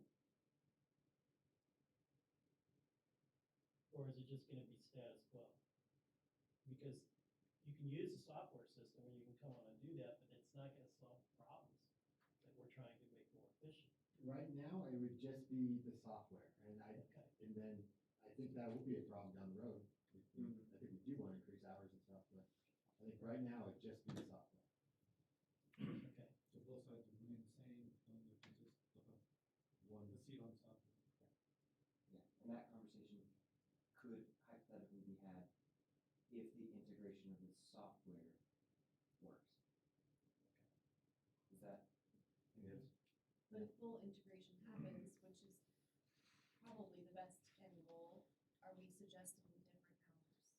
That would be probably after we then request a proposal from that. Because they want to data and sped stuff in both raft and BATS. Raft put together a proposal saying, hey, this is what we see after doing this for 3 months or 6 months. This is our proposal. Do you want to accept it? That's how I picture the, approve that, asking you to put that further down the list. After we do the software thing, then we can go to that next step of doing the bigger picture proposal. Does that make sense to you guys to come back to us with what your suggestion is for these different hours? It does. I mean, I'm just curious because it still just means the status quo will happen where we'll both will be at the same place at the same time. Well, yeah, the status quo, it's better than the status quo. Right now, I heard a lot of confusion on, people are calling different numbers on different websites. So I think it does fix at least that part. Now, the service, sure, but I think it's just getting that user experience slightly better. Yeah, I mean, it's definitely a step in the right direction. I don't know that being in the same place at the same time is really that big of a problem right now. I mean, we had 390 rides in March, and they had 383, so there's clearly a need for both services, regardless of the fact that there's overlapping, service availability. So I don't know that that's gonna be a significant problem. Well, that's not, yeah, that's what I heard 30 a week from him, and I just heard 300 from you in We're a talking month. about riders and rides. So I thought his was rides. Was yours riders? His was riders. Oh. Mine is rides. And I thought the riders was like one a week, maybe. So I think right now, it would just be the software. And then we'll see from all that data, and there'll likely be a lot of improvements and changes, and then that would be the town asking for a new proposal. That would give us enough data and one central, just to kind of see how it all works. Yeah. Is that fair? From RAP side? I mean, I think it'll help move us in the direction. Yeah, that we're not moving. ideal by any means, but it's a good start. Yeah, It's a positive step that needs to be taken, because we've been having this circular discussion for a long time. Yeah. And I believe that this is a good opportunity to determine whether or not we can advance it. And ultimately come to a solution that benefits the town of Berkeley.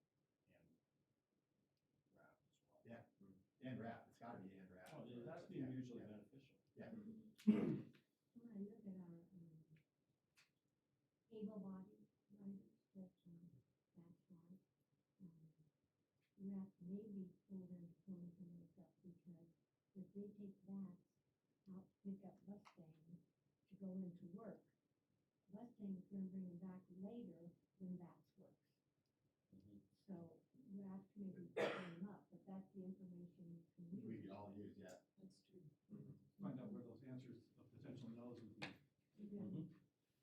And that's where we're dependent on you guys to have those eyes to see what's happening with the munis, to let us know what that framework should look like in the future. And from a committee standpoint, I would just see it as staff to staff, so, Mr. Conway and Commissioner Kurtz. It's probably the simplest thing. Be a lot quicker. Fair. I'd love to be part of the process, but I think I would just gum it up. I think the quickest way would be that, just have you guys work together. I think it'd be great, to have at least, one trustee, if you have interest. I'm happy to have you be part of the meeting, for sure. Whatever meetings we have, I think it's probably a good thing. So we'll extend the invite, and you Right. can choose to join us if Good. you want. Great. All right. Are we kind of ready to wind her down? Well, this, I was just I hoping. do one more elephant in the room. Yeah. Because I'm not really a part of them as an observer. I do know they made a request for more money than they receive from the town. Is that gonna be reconsidered?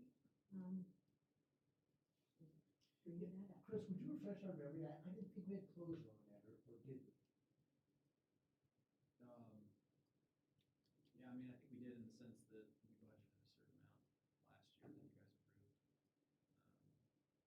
we paid in that amount, I think. We did send you a check, right, Steve? Is So I it mean, in that the sense, same there's amount? clear, It's the but same amount. if you wanna contribute more, then yeah. I just didn't recall how we had, I remember the request was actually, we were at something, but I didn't remember. There was discussion that any burden happens during this pilot. Absorb those costs, but did you ask for another 30, 40,000 or something?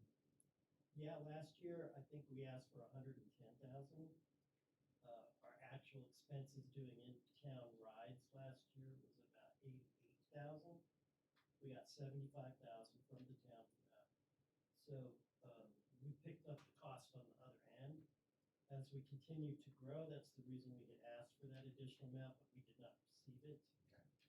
So, But clearly, if they double and pick up all of our bats, we would have to have more, we'd have to have discussion around what that looks like, right, or certain Yeah, conversation. 100%. Yeah, okay. So I guess to be blunt, I guess they was denied the additional right now, informally. Right?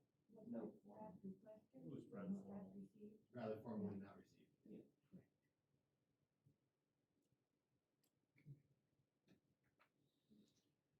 Any final thoughts from the trustees, a final thought or a feeling as we end this session tonight?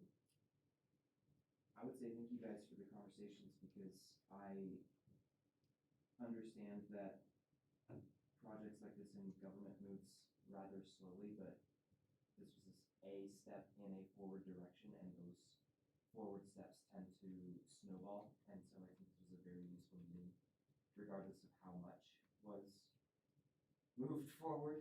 It was in the right direction as opposed to just taking another right turn. So thank you. I concur. Thank you. Yeah, and thank you for your time being here tonight. To me, I'm actually pretty excited about this. It seems small, but I think this is gonna snowball into where I think we were talking about this years ago, where we want to be, and I think this conversation will start that. Thank you guys for all you do, and all you guys for coming out and spending the evening with us. I apologize for this comment, but something for you, as you're sleeping tonight, for your brain to just process. One more thing. There are no cars in Venice. You want to flood it down? That's a takeaway. Yeah. Tim or May, do you have any, May? I did have one thing that I just thought of when you guys were sharing the amazing No partnership water in you've already Berthoud. started. I was, as much as everyone says how much they love small town Berthoud, one of the things that always strikes me about Berthoud's history and today is that Berthoud isn't small thinking. Berthoud is one of the most ingenuitive, creative places I've ever lived. It's not, the people that are drawn here like magnets tend to be some of the most incredible and interesting humans I've ever met. And so we might be small town, but it's not a small-minded community. So thank you for the creativity and the ingenuity and the partnerships. And I think Berthoud, it stands out for a lot of reasons, and that's one of them. So thanks, guys. Jim, do you have any thoughts? David? Not me, no. Chris, do you have anything to? That's me. All right. Hey, thanks a lot for your participation. Thanks for coming in and the NOCO folks, and I'll send the summary to Chris in the next couple of days. Thanks for facilitating. Yeah, Thank you very much. All right. Thank you.